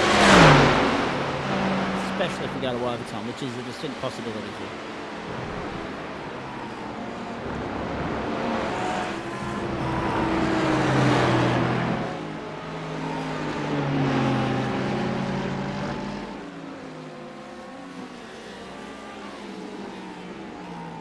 So Adam Lavis and Zach Caban with you in Central Commentary tonight. Looking forward to more great racing throughout the course of the week here on the platforms of the GSRC. We'll plug that for you at the end of the broadcast. Remember, next week, grand final week, so a couple of extended broadcasts for you. And I'm hugely excited about that. Interlagos especially for GT4, that will be a beauty. Through we go, the back section of the circuit. Sean Rees in 4th place in the AM split here. Hard to believe that he's an AM competitor, really, to be honest with you. Such a regular in the club for such a long period of time. It's just the sheer pace of GT3 this season. Like I've normally had the AM splits cut off about 3 to 3.5% off the optimal time. This season it's down to 2.5, just to how many people are within striking distance of the top times. It's just so close at the top of the season. There's so many people with very similar times. Wide we go. This is Rees. He's got Chiplin for company on the right-hand side, and Bradbury in behind them to the bus stop. Can't get it done. Chiplin covers. Main straight. Another lap. Into the wall. Brett Bradbury has been served up and chopped off. And he got chopped off by Sean Rees on the exit of the bus stop. Have a look at this on replay. Brett Bradbury talking about the definition, the perfect definition and illustration of wrong place, wrong time. Oh, he's overreacted. Yep. My apologies, because I thought there was contact there from the angle that we saw. That looked like contact. Oh, no. He's just here seeing, like Sean's either trying to make a move or he's a little taily off the curb there. Yeah, and, I think so. And poor old Brett's just reacted a bit too much and just put himself in a fence, unfortunately. It's very Very unfortunate. Oh dear. Still wrong place, wrong time, because any other day of the week that doesn't happen. He would have been okay. But in that sense as well, race driver intuition should be to go to the other side. If you've got a car veering left, oh no, Pete Matson, meet Armco. All crossed up because he got too much curb going through Pouillon. William Yarwood. Pouillon is catching a lot of them out here. Yeah, William Yarwood got way too much grass going into Pouillon. Now, interesting to point out, race driver intuition. Again, if you want to see how good evasive action is, or can be when done right, go and have a look at Titani Racing on socials. My friends Lisa and Matt over there in South Australia in the XLs. Lisa had a very narrow escape and a lucky miss recently, and it has to be seen to be believed. That was luck as well as a little bit of skill, but again, race driver intuition. You don't follow the car, the train wreck in front of you. You go to the other side. So unfortunately, I think Brett Bradley brought himself unstuck there because he should have been. If he saw the car going left, well, left is concrete, right is bitumen. You do the maths. But it's easier said than done when you're analysing it post-fact. Very hard in the heat of battle to adapt and think on the go like that. So pretty sure next time by will be critical lap, so the boys will be able to pit, get home from next time by. If they so choose, but they'll have extra fuel on, so they'll have a bit of flexibility in the second lap. Well, there'll be 25 minutes to go, and we think about 10 laps to go, maybe 11. Or 2:15 a lap, or 2:18 as it is now. But let's round it back to 2:15 just for, simplicity. That's 18 minutes for 8 laps. 23 gets you up to 10, and that's a fair point. Depending upon where we are on the clock when they come back to the line on lap 26 will depend on whether we get 27 or not. So but at the moment, the way it's going, I would suggest that the pace of this race is just a little bit too slow. Yeah, DJ just came out of the stabilizers. Brett Bradbury. He's on his way to the hill now. That was fun while it lasted. Exactly right, Brett. Unlucky. So Bradbury's in the lane. Blake Fitzpatrick in the lane. Pete Matson in the lane. Wayne Visser in the lane. Ian Stale-Hansen in the lane. Reece Dickerson in the lane. Jacob Hughes parked up and out for the night. So too Matty Scholes. Ryan Wooden as well. So the attrition rate is high here at Spa. In the early stages. Old school circuit has big consequences. Oh yeah, always the way.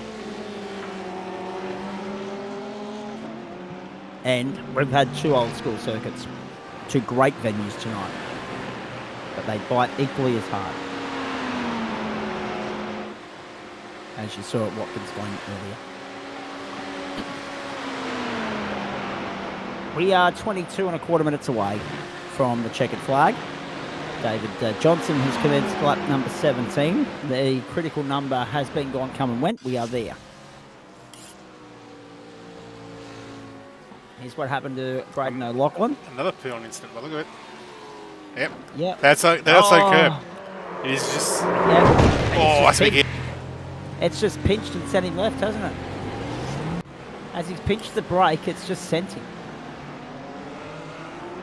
It's like going through no name. A lot of people use the outside curve to use the berm to get the car turned in, and I always just stick clear of it because it's one of those things like it can unsettle the car and just catch you out. So it's one of those things with the curves here. Some of them are good here. Other ones have a nasty surprise every now and then. Yep. So it's Johnson, it's Proctor, it's Dawson, it's Kang, then Snadden, Baldwin, Jennings, Carew, Holland, and Wood in the top 10. I think Triple is a big one. I heard some tyre screeching at Radion. Oh, I did hear. Yeah, I heard the tyre screeching. You're right. Let's have a look. Bang. Oh. And the earth just shudders before you. Teammate, look out. Oh, no. How lucky.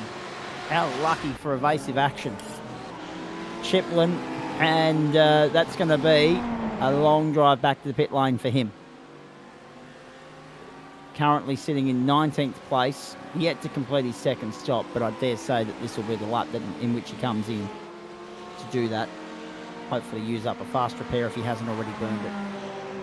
That could be a consequence for Chiplin. He's leading the championship in the last moment.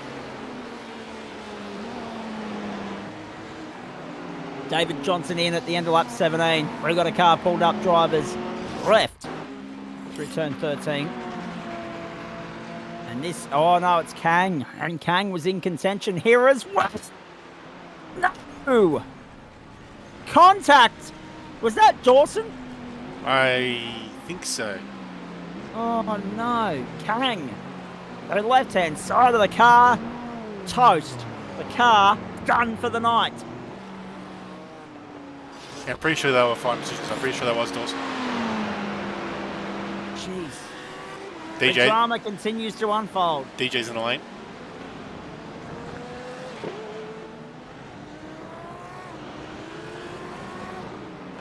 And he's out again.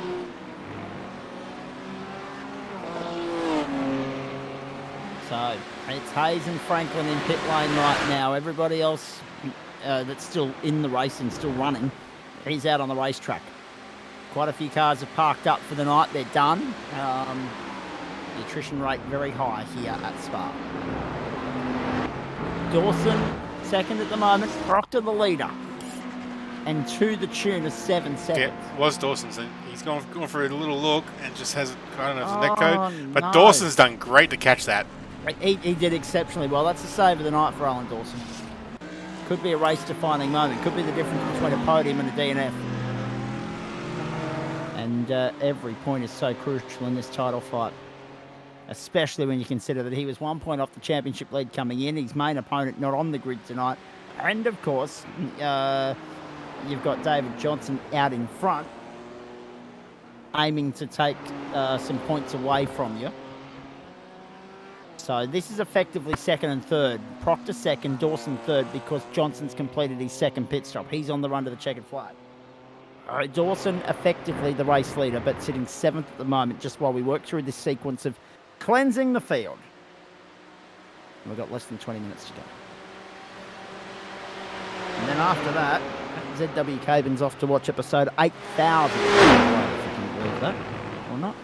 Congratulations to everyone at home and away on the 7 Network on that milestone.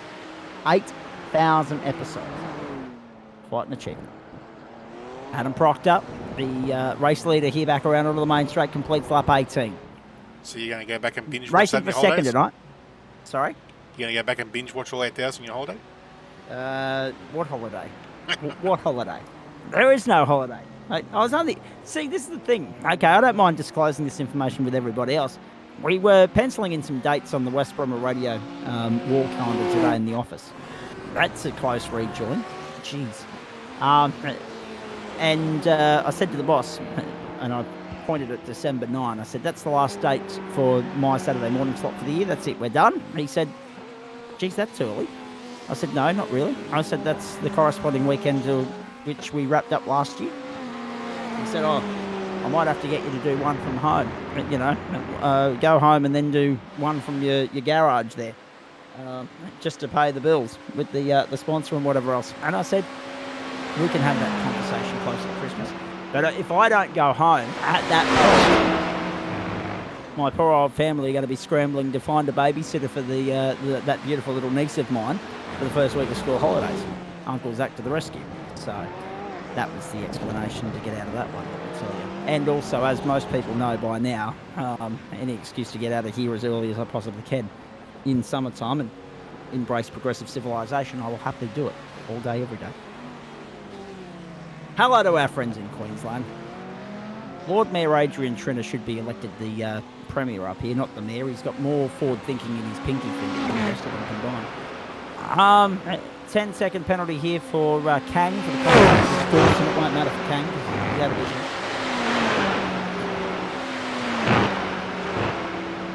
Well, he's got back out there, but he's 25th now, down 21 positions. So forget about it. I mean, 10 seconds isn't going to do anything. At this point, he's got 15 on the next car up the road, which is Thompson. Thompson's going to have to pit again, I think. as it was. Kang was in the lane for 2 minutes and 10 seconds. So he's a lap down, is Kang on Proctor. Proctor comes through to complete another lap. That's lap 19, so this will be his critical lap, I'd imagine. We saw everyone come in at the end of lap 10 of the first stint. So this is the 10th lap of Proctor's stint. We're watching Franklin in 17th and Riddell in behind him 18th. Proctor the leader, the effective race leader, however, is David Johnson in 5th place. Schmidtke in 8th. Dawson, Rees make up the top 10. And Baldwin right behind Rees at the moment.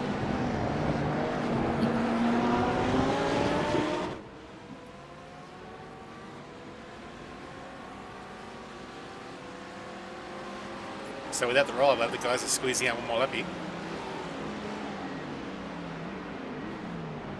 Stephen Gallagher comes into pit lane right now. And that's the point. And Johnson proved it. We got to that threshold, that overlap between, okay, we haven't got a 10 lap stint if we go 10 laps in the second stint. We haven't got a full stint third stint. So he's bought his full stint. He's pushed his full stint back. He's done a shorter stint for that second stint. Now he's got to try and get, as we say, 10 laps out of that stint, having stopped on lap 17. The 10 laps around here, as we said earlier, is about that 23-minute marker. Just a little bit over. But if he takes them into overtime in any way, shape or form, they're in trouble. Let's actually keep an eye on that when Johnson comes back to the line. I want to crunch the numbers and see where the clock's at when Johnson comes back to the line. Because I'm just getting this nasty feeling. There might be a little bit more than meets the eye to this.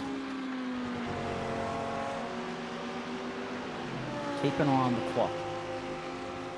11 1/4 is 5 laps. So I'm yeah, actually no, they're not going to get to 27. They're not going to get to 27. We said touch and go as to whether it was going to be 26 or 27. They're not going to get 27. There's going to be less than 13 minutes on the clock when Johnson crosses the line. This is a 26-lap race, so Johnson's okay. Johnson will be okay on fuel to get to the end. And Proctor, Snadden, Jennings all in now, so too Carew. And Johnson comes through. There's 13 minutes left on the clock. Johnson will cross the line now. Oh, trouble! Trouble for Dawson! Trying to take evasive action there. Oh dear. So Rees and Eldridge have come unstuck. It's Dean Eldridge that was pirouetting there. Dawson takes evasive action. It'll matter very little because he's lost out to Adam Proctor. Proctor's rejoined in second place on the way home. Oh, it's contact as well. That never ends well around here. We've seen a few big shunts tonight. So Johnson the leader, 8.9 the margin to Proctor. Carew's another 10 seconds down the road. But Johnson crossed the line just under 13 minutes to go. So yeah, it's only 6 laps from here, and a very comfortable 6 laps from that as well. Bang. Oh, Sean Rees. Unlucky. Because at 2 1/4, I know we're a little bit west of that. We're a little bit slower than 2 1/4. That'd be 9 minutes for 4 laps, and then 2, 4.5, 13.5 minutes get you home. So there will be about 3/4 of a minute of overtime tonight, but we will only get to 26 laps. I'll be interested to see if the pro split gets to 27, just in terms of the difference in pace there. Johnson, Proctor, Carew, Snadden, then Jennings and Dawson. Snadden, Jennings and Dawson, the battle to watch. Carew's there as well, just up the road. Snadden having a great run. Best placed at the AMs at the moment, isn't he? Very much so. 4th place overall. It's a big effort. By a country mile. It's going to be one of his best races of the season, isn't he? He's only like 5th or 6th in the championship as well, so he hasn't had anything else that's really shown. So right. Big night for him. Holland's down there in 8th as well. He's next best to the AMs.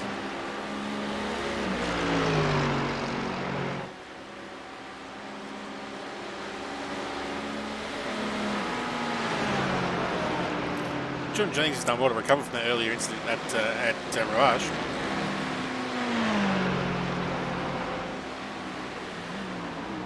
Correct. Still in the top 5 and still with a chance of moving up the field. But not in terms of class position. Just in terms of outright position. Because as you said, Snadden's the leader of AM at the moment. That's Matt Schmidtke. There goes Matt Schmidtke. Caught it, kept it off the wall. Well done. That's probably the rear tyres just starting to lose a little bit of grip there. Well, I'll be interested to see if anyone took tyres. They've got the option. They've got one set of tyres to use. Right, exactly. And that'll be the case again next week. That's one of those things too. If you practice, because the thing with the GT3 cars is, although they've now updated it so that the fuel and tyres are at the same time, they still only have one rattle gun, so they're still doing one tyre at a time, which is why tyres still take 20 plus seconds to get done. So you got a full set to use, but if you do your practice and you sort of try it out, sometimes you can just change the tyres that need changing, which will obviously shorten that time. And the only thing that's downside of that is the car balance is going to be a little bit weird for that first few laps while they equalise again. So as long as you can get your head around that, sometimes that can be the way to go. Yep.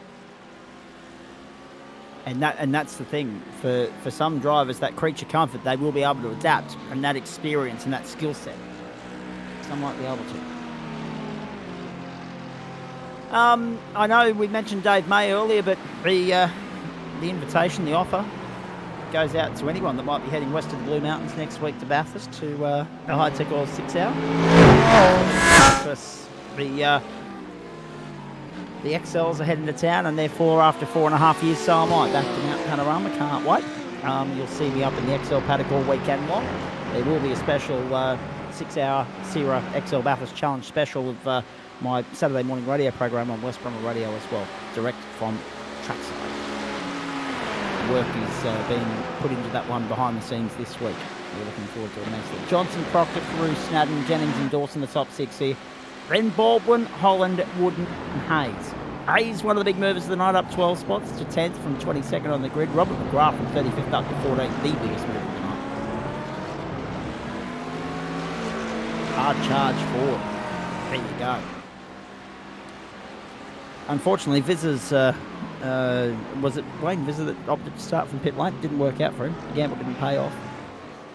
Curtains on lap 11 from Wayne Vizzer, down 16 spots. We've lost a tremendous amount of competitors here. We've lost more than a quarter of 9 cars out of business here. Whoa. Look at the commitment from Dane Snadden through a Rouge. That was a very wild ride over Radion there. That is extraordinary. Now down the Camel Straight. Snadden loses 4th place to John Jennings. Look at the rake dive from Dawson as well. That's probably a smart move. It's probably a smart move from Dane there, because he's not actually battling those guys for a real position. No. So he's had his little moment there. He's going to just let those guys go, calm himself down, try and consolidate his win. Get out of it. Yep. He's got 9.8 seconds up his sleeve to hold, so just needs to consolidate the position and get that win under the belt. David Johnson will lead this race. Back to the line with 3 laps to go. Let's have a look at Dave Riddell in the end. Yeah, it's just the rear just letting go if I went to a corner. So I think the Porsches may be chewing their rear tyres up. And the air he got when upon the impact with the concrete. Jeez. We've seen a lot of that tonight with the impacts of the ball. Yeah, and more than one at a time as well. In some cases, there have been a couple of tag team efforts there. Pirouetting, 10-second penalty, and for Dean Eldridge. On not Adam Lavis, because he's here in the commentary box with me, on Sean Reeves it should be.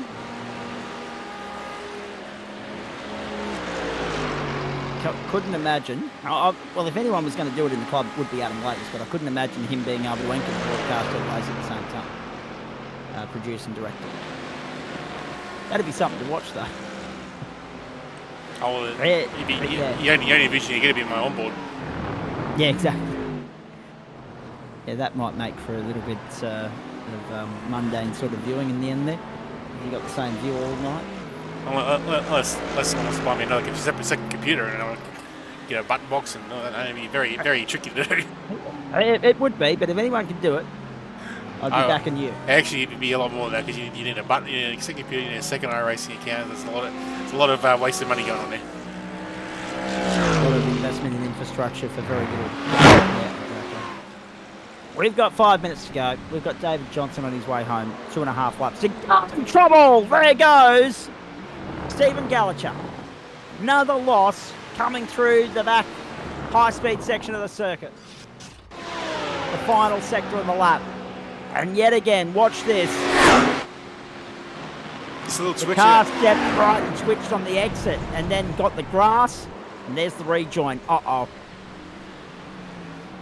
And that was the rejoin that brought him unstuck. Yeah, so it's definitely seeming like the tyres are, the rear tyres seem to be the limiting factor here tonight. There's some of these rear engine cars. Yep. Gallacher into the lane on that note as well. Holland in 8th place. Under pressure from Wooden, but this is second place in AM at the moment. Adam Holland.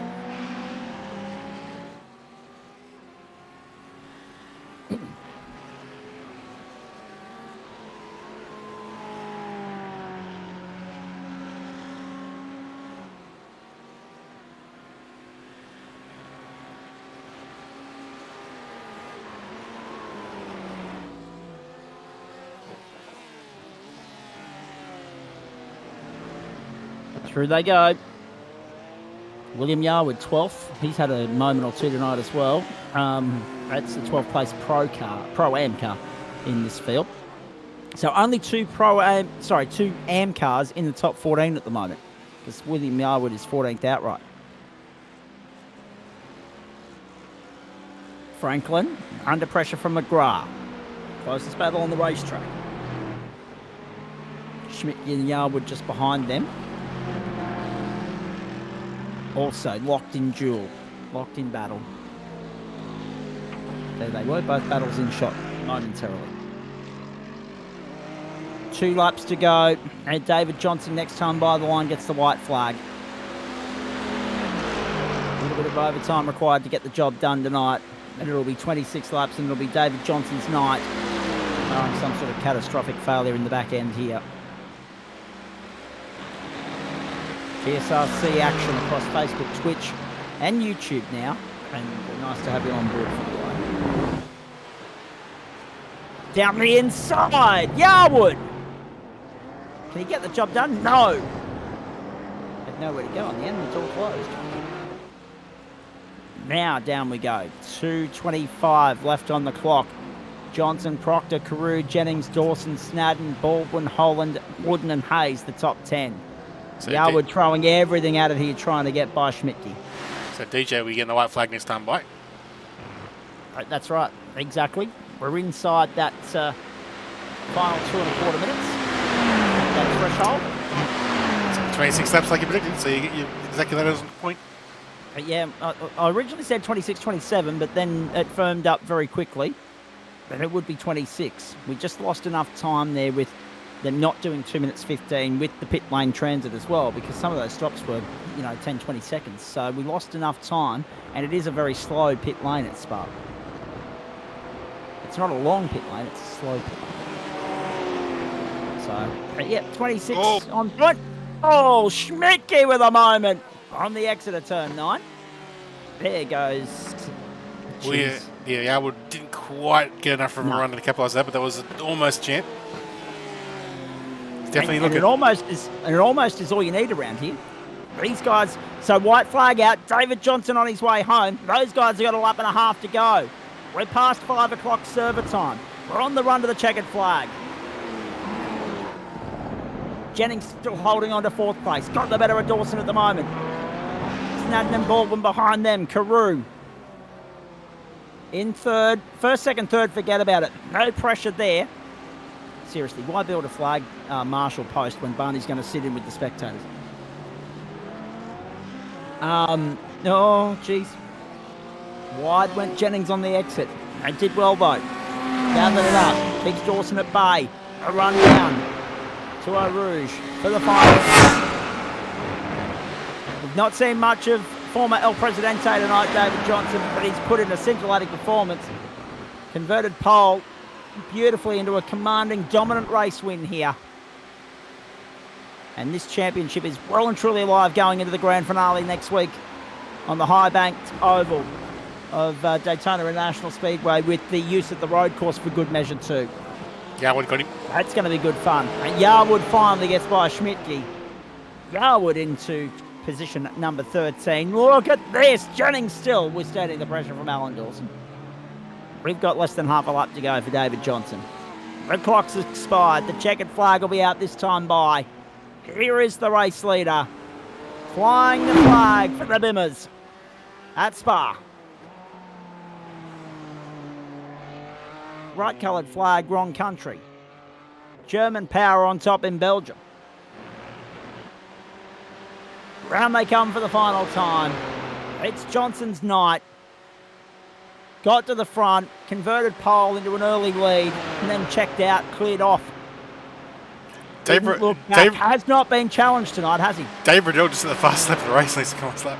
At 2:17.74, if you don't mind. Has not been challenged tonight. It's an almost Dench-like performance in GT3 Pro-Am. David Johnson enters the main straight for the last time out of the bus stop, lights it up, takes the checkered flag, and a very commanding race win in round 9 of Waste Options GT3 Pro-Am here at the Spa-Francorchamps circuit in Belgium. Second to Adam Proctor. Good night for the Bimmers. Martin Carew third. And look at this, Covington. Oh, wow. Dawson trying to get by on the run to the flag. Contact. Jennings withstands the pressure and takes fourth. Snadden, 6th overall. Well done. Dawson got by Jennings on the run to the line. I think Jennings might have had a slowdown there to pay. He slowed down across the line and lost out. Dawson got Jennings by 0.27 of a second. Jennings was going to withstand the pressure and take fourth, but has come across the line in fifth. He may have run wide through Bonchi, might get a slowdown and possibly, or maybe run right away to the exit. That's a shocker. Somewhere there, want to go slow down, but you know, one of those things. Second time tonight we've seen someone lose a position off the final corner, and different levels of stupidity required for what happened at Watkins Glen. There's also the off chance he might have coughed and ran out of fuel. Exactly, that's right too.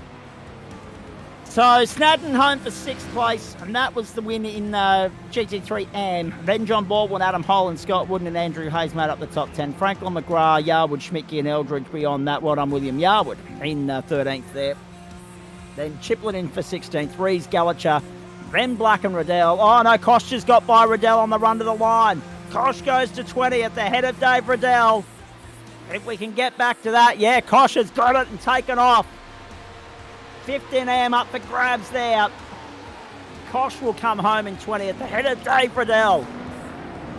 Riddell loses a spot right after setting the fastest lap of the motor race. There you go. 22nd to Kang and 23rd to Greg Padgett. Watson came home a lap down, so too Thompson and Heaney. Gladwin came home 2 laps down. Forget about anyone beyond that.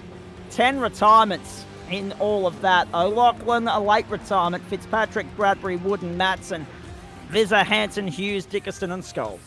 I didn't realise we've got a GT. Greg Heaney's put the Henry out. There you go. That's not something you see every day. Something you see every day at all. Good to see Good one back on the colour grid. scheme too. Look at that. Look at the jigsaw puzzle on the bottom. It is a bloody jigsaw puzzle trying to work out how to make those things fast. Jeez. There you go. Good run. Good race. Good entertainment from first until last. There are the results class by class. We've got Jared Knight standing by in the green room, Matt Schmidtke and Thomas Foster as well. And on that note, just as I bring you blokes in, hello to Jared Knight, hello to Thomas Foster. We'll get to you in a moment, 90 for GT4. We'll get to Thomas Foster in a moment for GT3 Pro. We'll have Adam Lavis chase up the results from GT3 Pro to present to everybody at home in just a moment to give you a visual representation or an idea of what unfolded, and then we'll let you guys tell your own piece of the story. We've got David Johnson here, the El Presidente, former El Presidente, I should say. standing on by to pat himself on the back, and rightly so.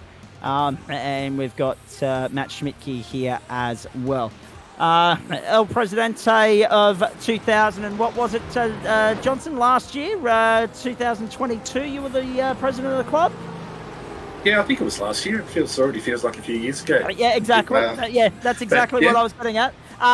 So you've taken that weight off your shoulders, relieved yourself of some responsibility, and it's shown an improvement in the old pace department, mate. That looked too easy for you tonight. Yeah, man, I am embarrassingly happy for an old man in front of a computer. That was awesome. Just 1 second here, mate. I'm coming back to you. The more things change, the more they stay the same. Just have a look at that, ladies and gentlemen. M. Dench, clean sweep. I led 25 laps. What did we get? 26 there as well. So everyone completed the same number of laps tonight. Dench won by 22 seconds. So, yes, Johnson's 12-second win was good, but Dench just come out and won up that. Daniel Birchnell in for third ahead of Thomas Foster, Brett Barker, Charles Mitchell, Guy Leach, Nick Wood, Jared Knight, and Wayne Hewitt. Now, just confirming what that'll mean for GT3 Pro. I dare say Dench has got one hand and three fingers on the title, but it still may be mathematically up for grabs next week because Mitchum was the next one home tonight. We'll have a chat to Denchy in just a few moments as well. Sticking with you, Mr. Johnson. Hey, mate, very nicely done. I mean, to be fair, the BMW in this track, a good pairing. You got the jump off the line, you took off, you checked out, and you didn't look challenged. Yeah, no, I have to admit I might have about halfway through had to yell at myself because I was planning what we were going to talk about in this conversation, and I don't do that. That's not going to go well. I love it. No, that was good fun. I didn't catch what happened to Matthew. Was that the guy that's in second? Was that a spin or a penalty? My guess is because he was in front of you as you went through the chicane, and the green flag might have gone. You might have got an iRacing penalty for being in front of you. Drive through, yeah, because he was very keen to go. I'm like, if you want to give me the run up, yes, please. And that worked out very nicely. Well, you're both very keen to get going. The rest of the pack was still coming into the bus stop as you two got going tonight. You left them behind. I said on the call that if I was Barney, I would have waved it off and said, do a better job of lining up, you boys. Go around again. Go around again. Having lots of experience being a hell of a lot further back in the pack, I really liked a few of the guys in the field always kick it off like that by just getting moving, and I think it helps the rest of the field to spread around a bit and decrease the chances of a lap one catastrophe. So everyone else has done that for me, so I had that in mind to try and make it nice and smooth and get moving. It's 10 o'clock Eastern Daylight Time, guys. I've got to try and be out of here by about past at the latest for our fearless leader who is on the early shift tomorrow morning. Who dropped out there? Thomas Foster. Hopefully he'll come back and say good day a little bit later on. Sticking with you, David, mate, that's tightened things up nicely as far as the championship's concerned, because having looked at the point situation coming in, first place wasn't on the grid. Alan Dawson was there as one of your nearest opponents. There was problems further back in the pack for another one of your opponents. So, I mean, I think it was 23 points separating the top five or something ludicrous like that. So it's all to play for next week. And this has done you all the favours in the world, I'd imagine, to stay in contention. Yeah, I'm racing on a 7-week season, so I missed Sonoma by literally about 30 seconds. So that was on the mind tonight. That there's no drop rounds, there's nothing going on there. It was time to get the job done, and give it a chance next week. I think whoever was our championship leader, I forget his name. Sorry, he was the only one left with any drop points, basically, Jaden. So he won't have any drop points left either. So it's the calculations will be real simple next week. It's whoever's at the pointy end grabs it. That's a very fair point. Cannot wait to see how it all plays out. We'll be keeping an eye on the results of that one closely whilst covering off the finale for GT3 Pro with thanks to Waste Options. I was going to say, mate, no doubt chuffed with that one, but how are you finding the BMW as a whole? Because, I mean, the Audi's been strong in the Pro split by virtue of one M. Dench being behind the wheel of it. Different manufacturers are dominating different splits. How have you found the Bimmer? Yeah, look, it's clearly done a few things for me. I'm a man who is passionate about sticking with what he's got, and that was the Ferrari for an awful long time. I might be in this one for a long time to come yet. I don't know what it is. When I jumped in with the HTS guys, I have to admit I was actually looking forward to a bit of a switch up and a bit of Porsche, bit of Merc, bit of BMW in some of our other events, and that's not the way it's played out. I'll all but have a BMW flag on the wall after that. I was going to say, you zigged when everyone else zagged. Everyone went long on that second stint. You went short, but with the advantage you had, it was always going to balance out in your favour. There was no risk or reward really to that one, mate.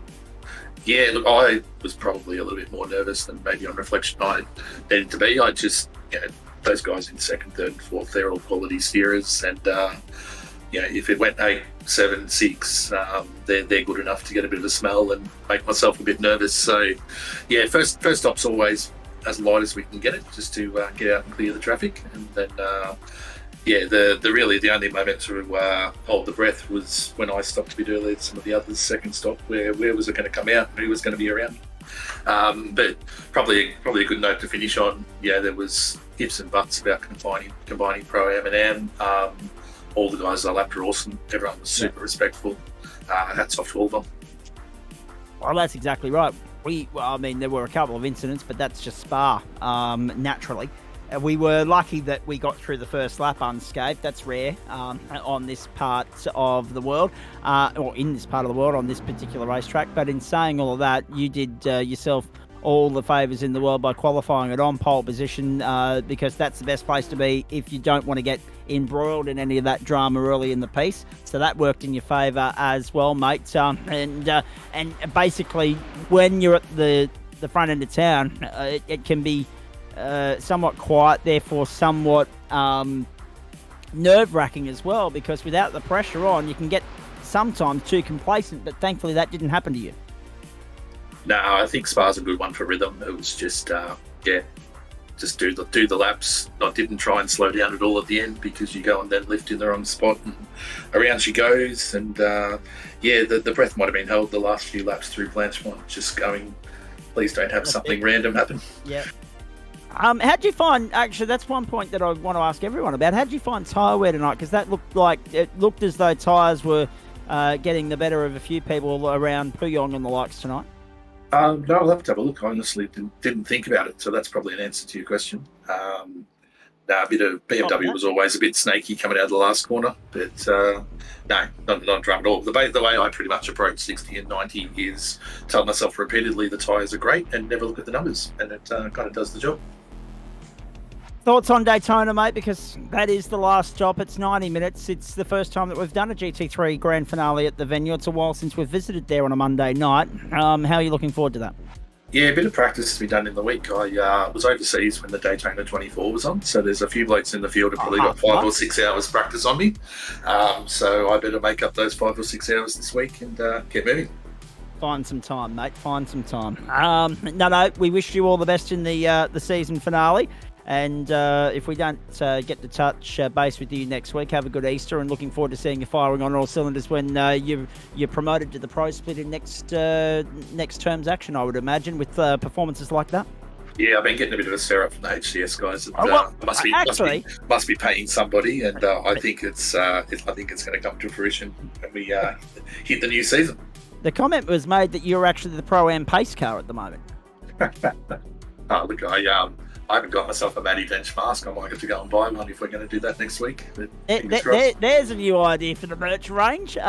GSRC.inc, ladies and gentlemen. Matty Dench mask, I like it. You can send your complaint about you being referred to as the pace car to one Clint Collard, by the way. But that's neither here nor there. Well done, David. Congratulations, mate. Emphatic performance tonight. Led just about every lap, with the exception of that overlap between you stopping on lap 17 and everyone else stopping on lap 20, mate. So well done. Go and enjoy that, and we'll catch up with you next week. Thanks, guys. Thanks for your great work. Looking forward to checking out the broadcast. Indeed. Checking out his own good work, no doubt about that. Although, actually, that being said, David, we didn't, because of the fact that you had so much of an advantage on the field, we didn't actually see much of you tonight. We did go on board with a lap for you, though, and thankfully you didn't cock it up. So you'll be right. Enjoy that replay when you check it out. Thanks, guys. There he is.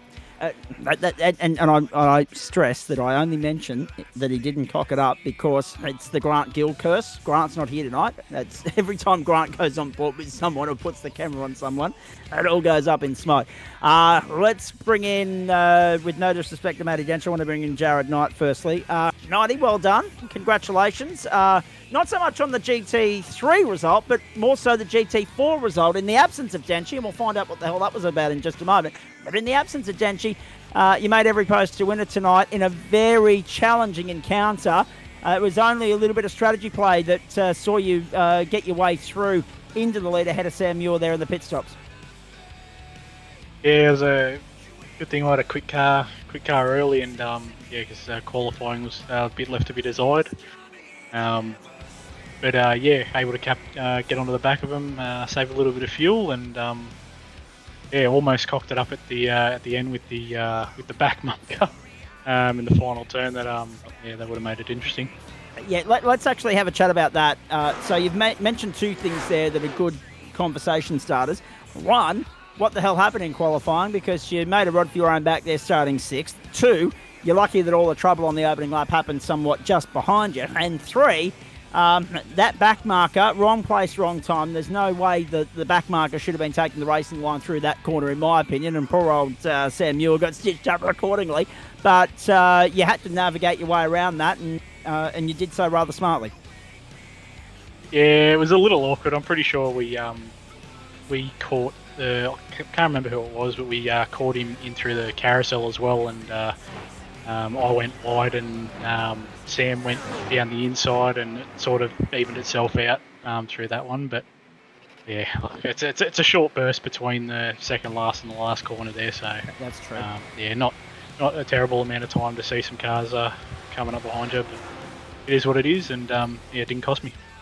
And what about qualifying? What the hell was that all about, please? Mate, I actually done both races tonight on absolutely zero practice. Oh, so Collie was basically race trim. And it was a very similar story in our GT3. All right, let's be perfectly honest. Watkins Glen a little bit of an easier track to go in blind with than Spa. So, with regards to Spa, 9th, considering no lead-up practice, no prep time, not too bad in the greater scheme of things, and now you can focus on next week at Daytona. Yeah, well, funny thing, I actually crossed the line in P2 in the GT3s, but little... What have you done? A little cheeky dive by Daniel Birchnell, and he was never making the corner, and I turned in, and he clipped the front and gave me enough incident points to get a black flag. So I'll claim second, because without that Yep, that's fair. Although I dare say Daniel Birchnell might owe you a cheeky coldie at the end of the season, not on your Christmas card list at the moment, because that does cost you a few points. And I guess I'm not totally up to speed with the GT3 championship standings at the moment, but you're out of contention as far as the outright is concerned. Denchi's the length of the straight in front of most people. You actually came into the series a little bit late, didn't you? So you're trying to get into the top 10, and losing 7 spots in the blink of an eye doesn't help. Yeah, if I could get into the top 10 after the start I had, with missing a few rounds and having a couple of cock-ups, I'd take a top 10 result this season. Fair enough too. And still a chance, an outside chance at that, when we get to Daytona Beach, Florida next week, the Daytona International Speedway. How are you feeling about that track actually, Nighty, before I let you go? Not terrible. Another track with somewhat wide open straights, not very straight, but full gas nonetheless. So it should suit the Beamer a little bit, but I dare say it's good. It's going to be a battle for second, with Denchi just driving off into the sunset like he did tonight. Yeah, well, on the subject of that, if it weren't for him disappearing before the race got underway in GT4, and we're still not terribly sure what that was about, we're about to get clarification in just a moment, it took the shine off him and placed it on you blokes, what's normally the battle for the rest. and the best of the minor place battles, it became the battle front and centre of attention for the W. So if anything, Denchi are cold tonight as well, I'd imagine. Yeah, you take them when they come. So yeah, exactly. It's used Denchi when he was I think he was half a second up the road on quali pace. So he would have left us for dead on that one. But actually made it really interesting. Good race.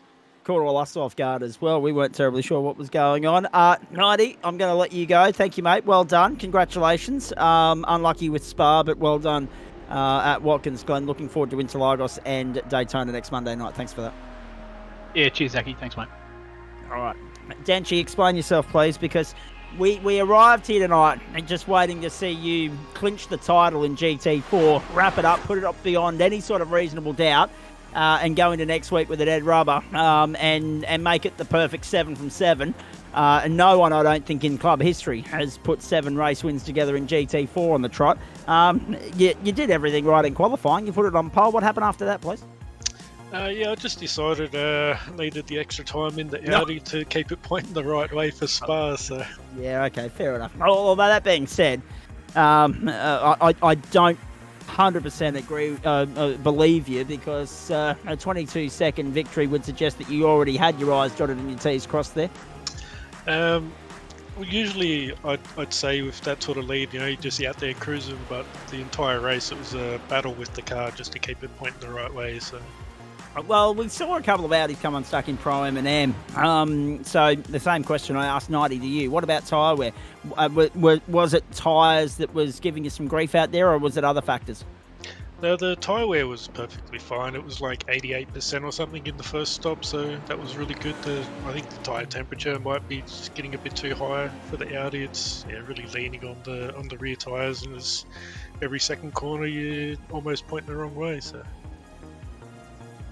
Indeed. But now, I guess, you go to Daytona with a little bit riding on success there, because you've got no fallback in GT4. We know that.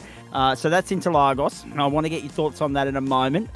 You've still got one hand on the title there, but you still need to tick the box and turn up next week to put it beyond any sort of reasonable doubt. Then we go to Daytona, and even though Richard Mitchum is still a fair way off your tail there, it's not quite locked, loaded, signed, sealed and delivered. So you still need to rock up there next Monday night. What are your thoughts on both of those, knowing that a finish will be good enough? Yeah, well, the GT4, I just sort of looked at how much points we had, and I knew we're going to be pretty strong at Interlagos there, so pretty confident going into that one. And then Daytona for GT3, I've got all the confidence there as well. So. Particularly, I reckon, that little tight technical section on the Daytona infield will suit the Audi. Yeah, it'll be really good. I know when I was driving the Porsche, we set the Porsche up to be super fast on the infield and just lacked a little bit of speed on the straight, so I'll probably do something similar for the Audi as well. Excited about that because, as I said, we've done longer races around there in the stock cars back in the day. I think even the supercars had a longer run around there, but it's been a while since we've taken the GT3 cars to Daytona. Yeah, they're pretty fun. That's, I think, almost the only thing I've driven around there. All right, very interesting. So the Monday night double on the table, on the cusp of being locked and sealed next Monday night, and you would stand alone at the top of the summit as a 5-time GT3 champion. That must sit well with you. Yeah, it definitely does. The season's coming out pretty strong this year for sure. I don't know if iRacing have received our emails yet, but we've asked them to apply a ton of success ballast to you for next season. And I'm not sure if we're going to be able to get that one across the line. But what are your thoughts on preliminary thoughts on next season, mate? Because there's only going to be a 1-week break. You get Easter Monday off, and then we regroup and go again. Are you thinking of sticking with the Audi, or do you like the look of something else now that there's been BOP updates added in mid-season? Well, like the BOP across the whole field of GT3s is pretty close at the moment, so I think we'll probably go Lamborghini or possibly Ferrari. We'll have to see. Ooh, all right. He's dropping hints early as M. Dench. Look at that. Very nicely done. Hey, go and enjoy this one, mates. Another win in GT3, a pole position in GT4. I guess what worked in your favour there is Richard King striking trouble on the opening lap and Jordan Malcolm not turning up, but still 6 wins on the trot and an impressive record. An opportunity to sell a little bit of history next Monday night and be the only driver in GSRC history, if I've got my numbers right, my maths right, and stats and everything else. Yeah, actually, that's a fair point. That is a fair point. I'll agree with that. We should put you in the Ford next season, Denchi, just to see what you can do with it that no one else is capable of. Well, I was just going to say, if no one drives the same car I do, then you can add the ballast to my car, mate. You know? That was Tom Foster, one of your direct competitors, chiming with that comment. Good on you, mate.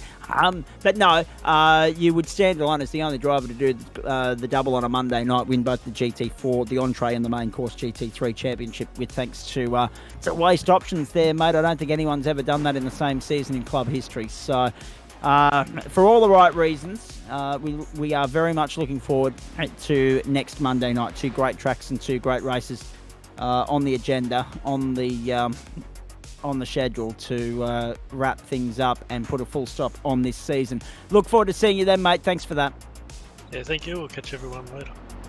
Let's go to Matt Schmidtke, Jake Jennings, and also Dane Snadden here as well. Hey, Dane, well done. An M victory for you. And a fairly comfortable one at that. At one point there, late in the piece, you had to get out of the way of Alan Dawson and John Jennings because they were just going a little bit too hard for your liking. But in the end, you brought it home in one piece, and you were well clear of Adam Holland there in the end. You had 8 3/4 seconds on the next car up the road in your class, mate. That was a very nice drive from you. Thank you very kindly, Zach. It's good to be up the front. The big Mercedes was all right. A lot of tyre wear in the front by the end of the final stint, but no, it was good.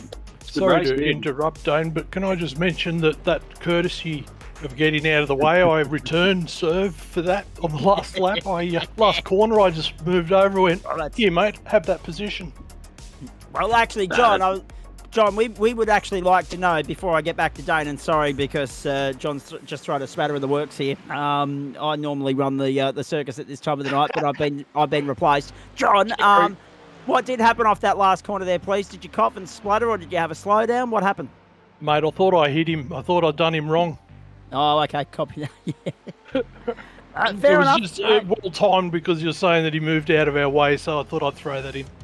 That is Gentlemen's Sim Racing Club 101 right there. You know, that is gentlemen racing, gentleman mantra. We applaud that. I mean, you've done yourself a disservice by losing a position, but all in the name of being hard and fair, and we like that. Come back to you in a moment. Hey, Dado, you've had a couple of these all-in affairs now with the Pro-Am boys. How are you finding them? Because obviously you blokes quite often enjoy going at your own pace and racing amongst yourselves, but you've proven tonight that you're capable of going up a level if you have all the right statistics in your favour to be bumped up at the end of this season. Yeah, that's it. Statistics, they killed me this year, dropped down to the AM series from a few poor qualifyings and a couple of bad races, but I was sort of mid-point pack, about 15th at the start of the season, so I'm keen to kick it back up with these guys. Obviously got a bit of pace. Definitely going to get rid of the Mercedes and jump into something else. Same right. in the GT4. We're going to ditch the Beamer and find something else that's been a horrible car for me this season. But no, loving racing with these guys. Love the camaraderie. Love it when you sort of have some good close racing as well. I've found with the Porsche Cup as well. Loving that with the Open boys, sticking it to some of the faster guys, but no, it's heaps of fun.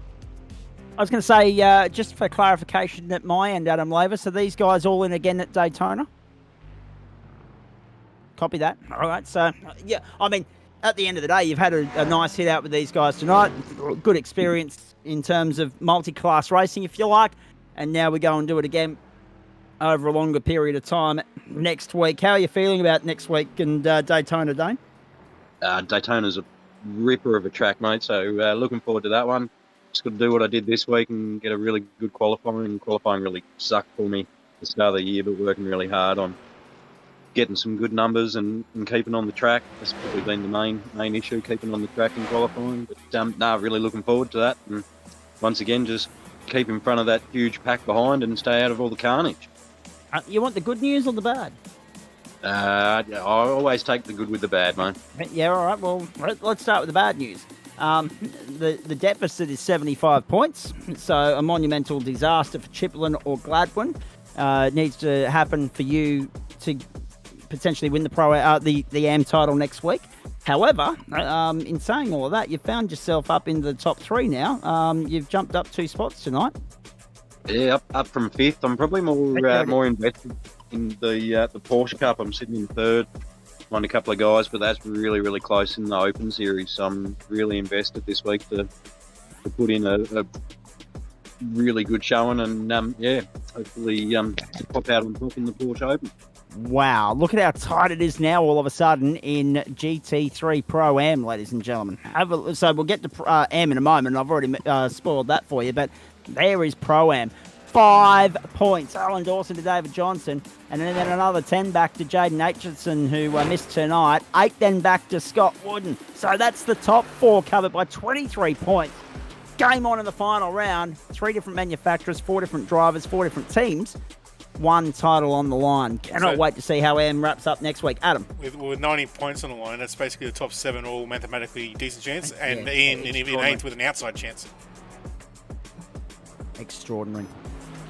Magnificent stuff. 90 points. A lot would have to go wrong for Ian to win the title, but we'll wait and see. Chiplin 4-17, 41 points, 39 points back to Gladwin. Then Snadden only just over Wooden, and Holland is there on the cusp in 5th place as well. 4 points back to Dickinson.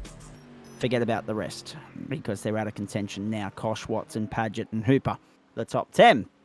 So Spa, obviously a circuit that you're liking, Dane. What do we think about Daytona? I mean, 90 minutes. So there's other factors. There's tyre wear. There's fatigue. There's a little bit more strategy play involved in that. Yeah, no, it's still the same. You just keep punching out the laps. Might have to change some tyres in there somewhere.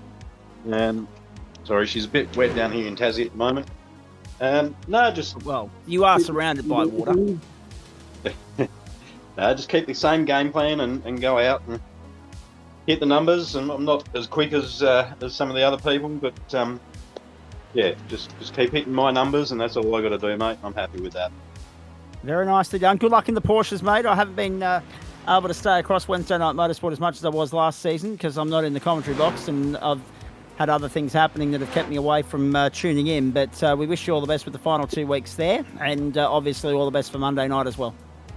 No, cheers, Zach. Thanks, mate. Thanks, guys. Thanks, Adam. And just quickly, you did well in GT4. We did keep an eye on that battle. Geez, you had your work cut out for you there in the closing stages, but at least you limped it to the finish line, unlike a few others that got taken out on lap 1. So luck was riding on your side to a degree in GT4 tonight as well, mate. Go well next week at Interlagos. We'll see you then. Thank you. If anyone's got a setup for a Beamer GT4, hit me up. Who can I recommend it to?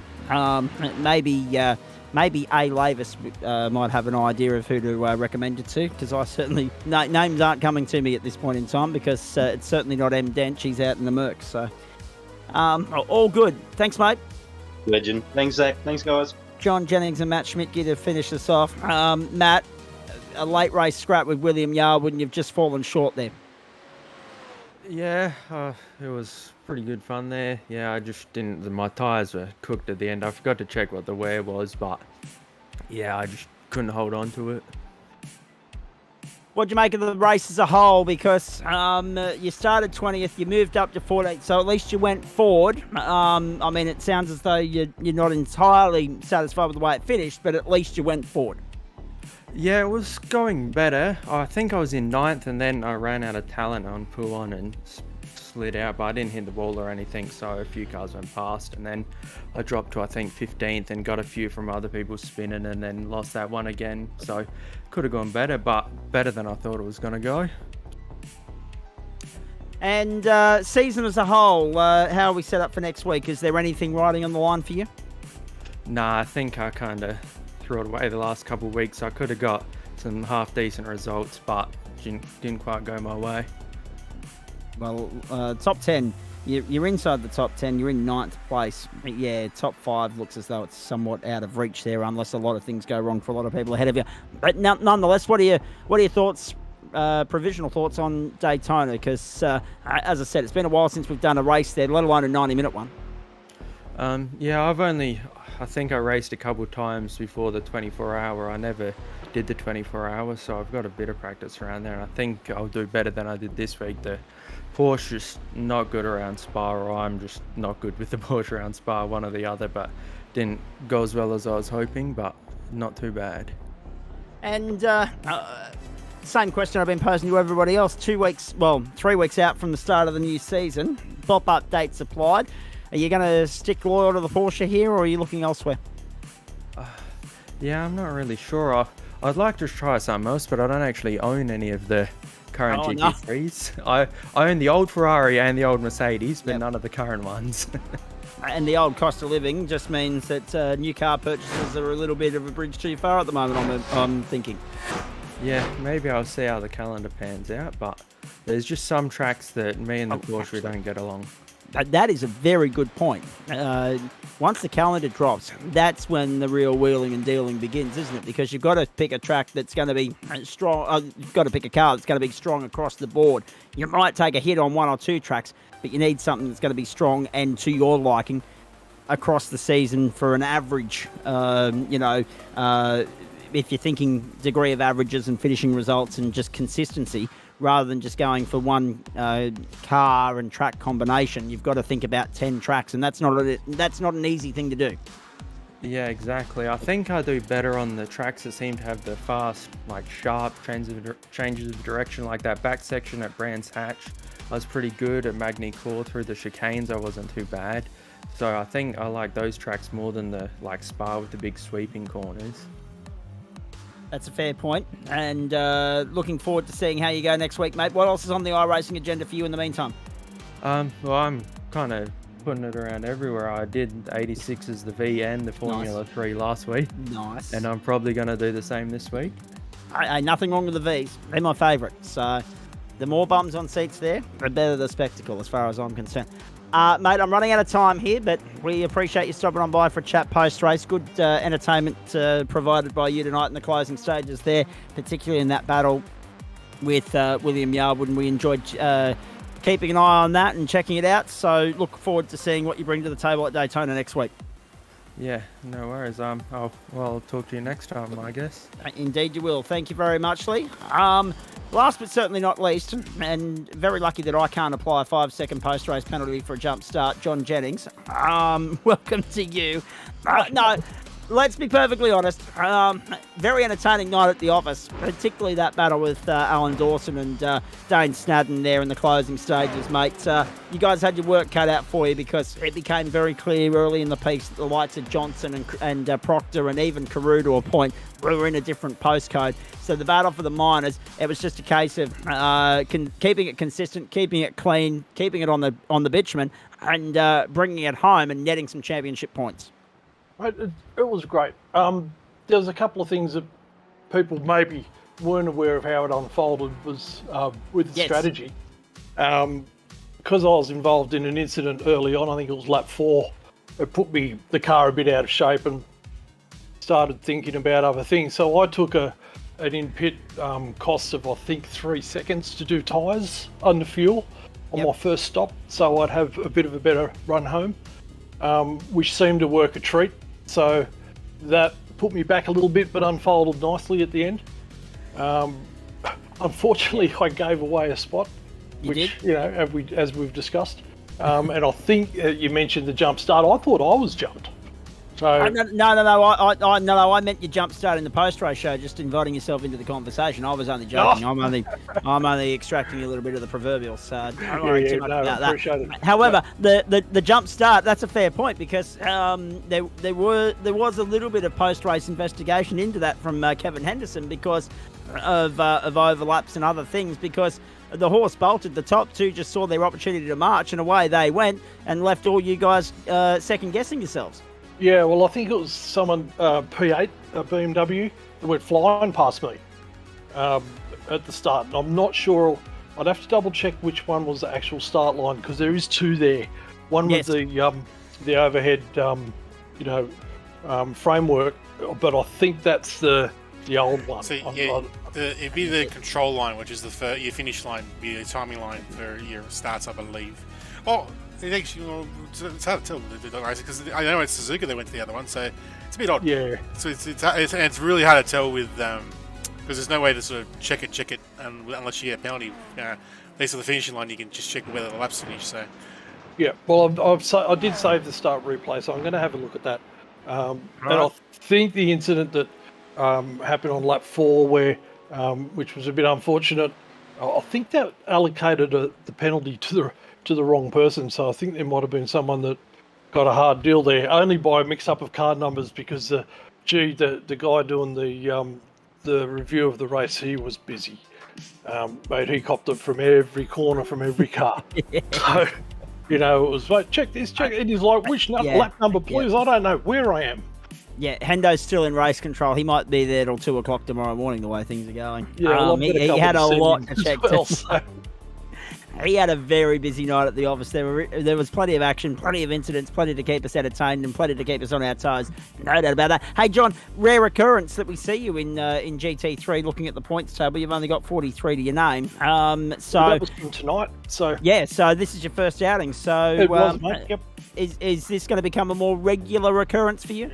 Yeah, well, I joined for the Enduro with Brock last week, or the week before, which was good. And then I thought, why not? I'd put in for a year's membership to go across the whole thing. So I'll start next season in the GT3 and give it a push.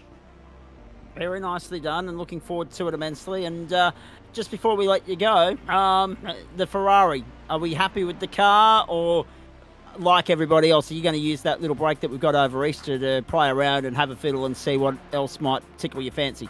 Mate, I love the Fez. It's it's a great car. It's a bit like an old Falcon, mate, with a really big engine. It's straight line braking into the apex and then gas it. None of this bloody riding the brakes and trailing around like you've got a cup of tea in a Porsche or whatever. This thing, it's whole straight line power, and that's the way we like it. I love it. Very nicely done. I'm about 4 minutes over time and I haven't done a wrap up yet, so we'll leave it there, John. Thank you, mate. Appreciate that. Great to see you on the grid. Great to see you join the club, and looking forward to watching you guys in action next season at some point. Thanks, mate. Excellent. There he is, John Jennings, in a famous number as well, number 17. There are the championship standings for GT3 Pro.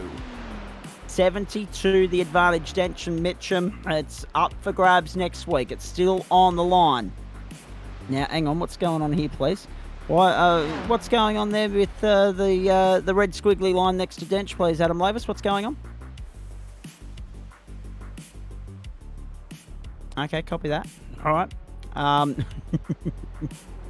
There we go. Now that looks a little bit better in Dench's favour. Is that as good as done? 103? It's not. It's probably right on the border. Like if Denchi doesn't, Denchi's got like 2 points up his sleeve for a drop round, so it might be probably done.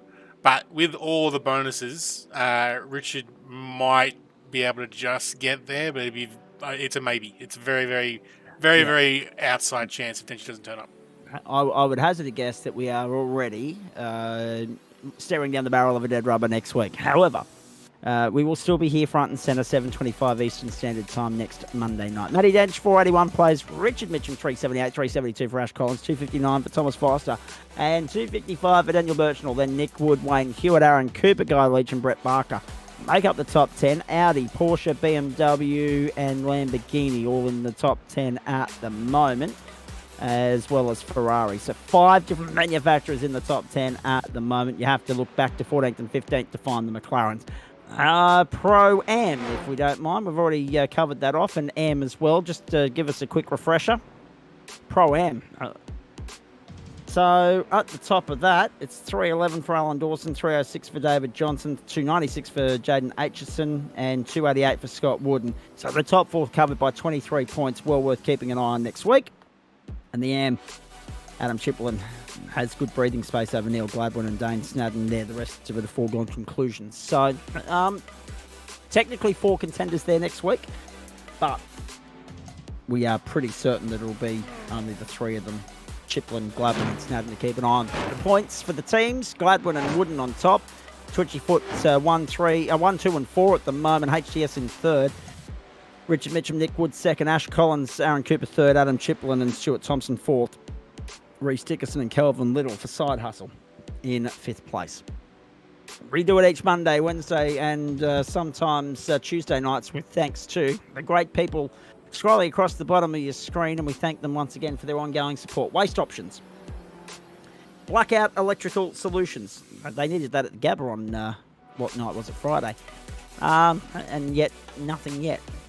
Proof of Queensland being another 112 years behind the rest of the Eastern Seaboard. Login Systems. There we go. The sponsor of the GT3 Endurance Championship. West Orange Motors. Good on you, Dave May. On the big move from Alvadella over to Orange. West Orange Motors, big supporters of the GSRC. Astute Finance, Insurance, Wealth in East Brisbane. And, of course, Fisher and Door Lawyers. And Flash Graphics. Here's a look what's coming your way for the rest of the penultimate week of the season. And then we get to next Monday night, grand finale week. Broadcast tomorrow and Wednesday. There you go. The boys are with you tomorrow night for the Toyota 86s and the up-and-comers from Okayama. That'll be well worth the price of admission. Good racetrack for those cars, I would imagine. 7:55 Australian Eastern Daylight Time. DLS ends this weekend. Yep, times after Sunday are Australian Eastern Standard Time. Well done, Adam Lavis. Already on top of it. Good stuff. So GR86s for the up-and-comers from Okayama tomorrow night. Wednesday night, more 86 action for you from Long Beach. 2 sprint races there. And then, of course, the Porsches around Interlagos for 60 minutes just to whet your appetite for the GT4 finale on Monday night. So that's 7:55 Eastern Daylight Time tomorrow night, 8 o'clock Eastern Daylight Time on Wednesday night. Then Thursday night, Sandown and Belle Isle, the venue for the non-broadcast Formula V and TCR events. And good luck to everyone involved in them. Friday night, Wings and Slicks. That'll take us to the Magny-Cours circuit in France. 2 sprint races there, 8:45 Australian Eastern Daylight Time. Then on Monday night, next week, we're with you from 7:25 Australian Eastern Standard Time. Make a note of that, Australian Eastern Standard Time. So it's an earlier start for those of you in the progressive and civilised parts of the country. It's a later start for everybody else, 20 minutes and 40 minutes either side of where you were. And looking forward to it immensely. Interlagos, the venue first up, 45 minutes for GT4, into 90 minutes for GT3, with thanks to Waste Options at the Daytona International Speedway. In Daytona Beach, Florida, we're on the road course for that, although a GT3 finale on the oval would be something spectacular, I reckon. So 90 minutes there to bring the curtain down on another masterclass from 1M Dench in GT3 on a Monday night. And he'll probably take the GT4 championship as well. Merchandise store. Dench Masks is the latest suggestion for what we can add to the merch store. GSRCmerch.myshopify.com. That's now live. Make sure you sink teeth into that and support the club that supports you. And the GSRC GT3 Endurance Championship continues Sunday, April 30. The 6 hours of the Red Bull Ring. So we're still about 5 weeks away from that, or 4.5 now. Sunday, April 30, 6 hours around there. The midway point of the championship, and then, of course, on to Road Atlanta and Bathurst in the corresponding months ahead. So we've already ticked off the Circuit of the Americas and Zandvoort, only Austria, America, and Australia to go. Now, as far as the rest of it's concerned, I did promise a little bit of breaking news at the top of the night, with thanks to Pete Matson. He's set up another Interclub challenge with the Australasian Supercar E-Series boys. And the preliminary date that we've got locked in for that, we're just trying to firm up broadcast details and a couple of other bits and pieces of information. But Sunday, May 7, the first Sunday of May, of course, now we know why, because it's the weekend after the GSRC GT3 Enduro. The clubs will go head-to-head, loggerhead style, the same way they did last season in supercars, and looking forward to that, and we will endeavour to have a broadcast for you from top to toe. And looking forward to it immensely. So it was great fun last year. They had our measure last year, let's be perfectly honest, because we were in their backyard on ovals. We'll wait and see what the GSRC boys respond with this season. That's it from us on a Monday night. We are done and dusted. Matty Dench, too good in pro. Pro-Am went the way of David Johnson. Am went the way of Dane Snowden. GT4, of course, went the way of Jared Knight. 4 different winners across 4 different classes on a Monday night. We leave happy. We hope you do too. If you've enjoyed what we've brought you, then that's a good thing, because everyone's happy across the board. If you didn't enjoy what we brought you, did feel good to please, because it was a very entertaining night at the office. We've shared the love around. It's been a good night out. We've had everything from fascinating on-track battles to fiercely intense crashes, some horror moments for a few drivers out there, but most of all, we've been thoroughly entertained from first until last. We've greatly enjoyed bringing it to you. We hope you have as enjoyed sitting at home and watching the broadcast over the course of the last couple of hours. It's been immensely enjoyable to this point. 9 weeks down, just 1 to go. We look forward to seeing the checkered flag fall on this season for the final time next Monday night. Turn 1 almost done. Matty Dench looking the goods to do an historic double in GT4 and GT3. So on that note, you do not want to miss potential history being made here this time next Monday night. On behalf of Adam Lavis and the entire GSRC broadcast commentary and production team here across Facebook, Twitch and YouTube, from Spa, I'm Zach Caban. Have a great evening, everybody. We will see you tomorrow night as week 9 of Term 1 for 2023 continues. Until then, bye for now.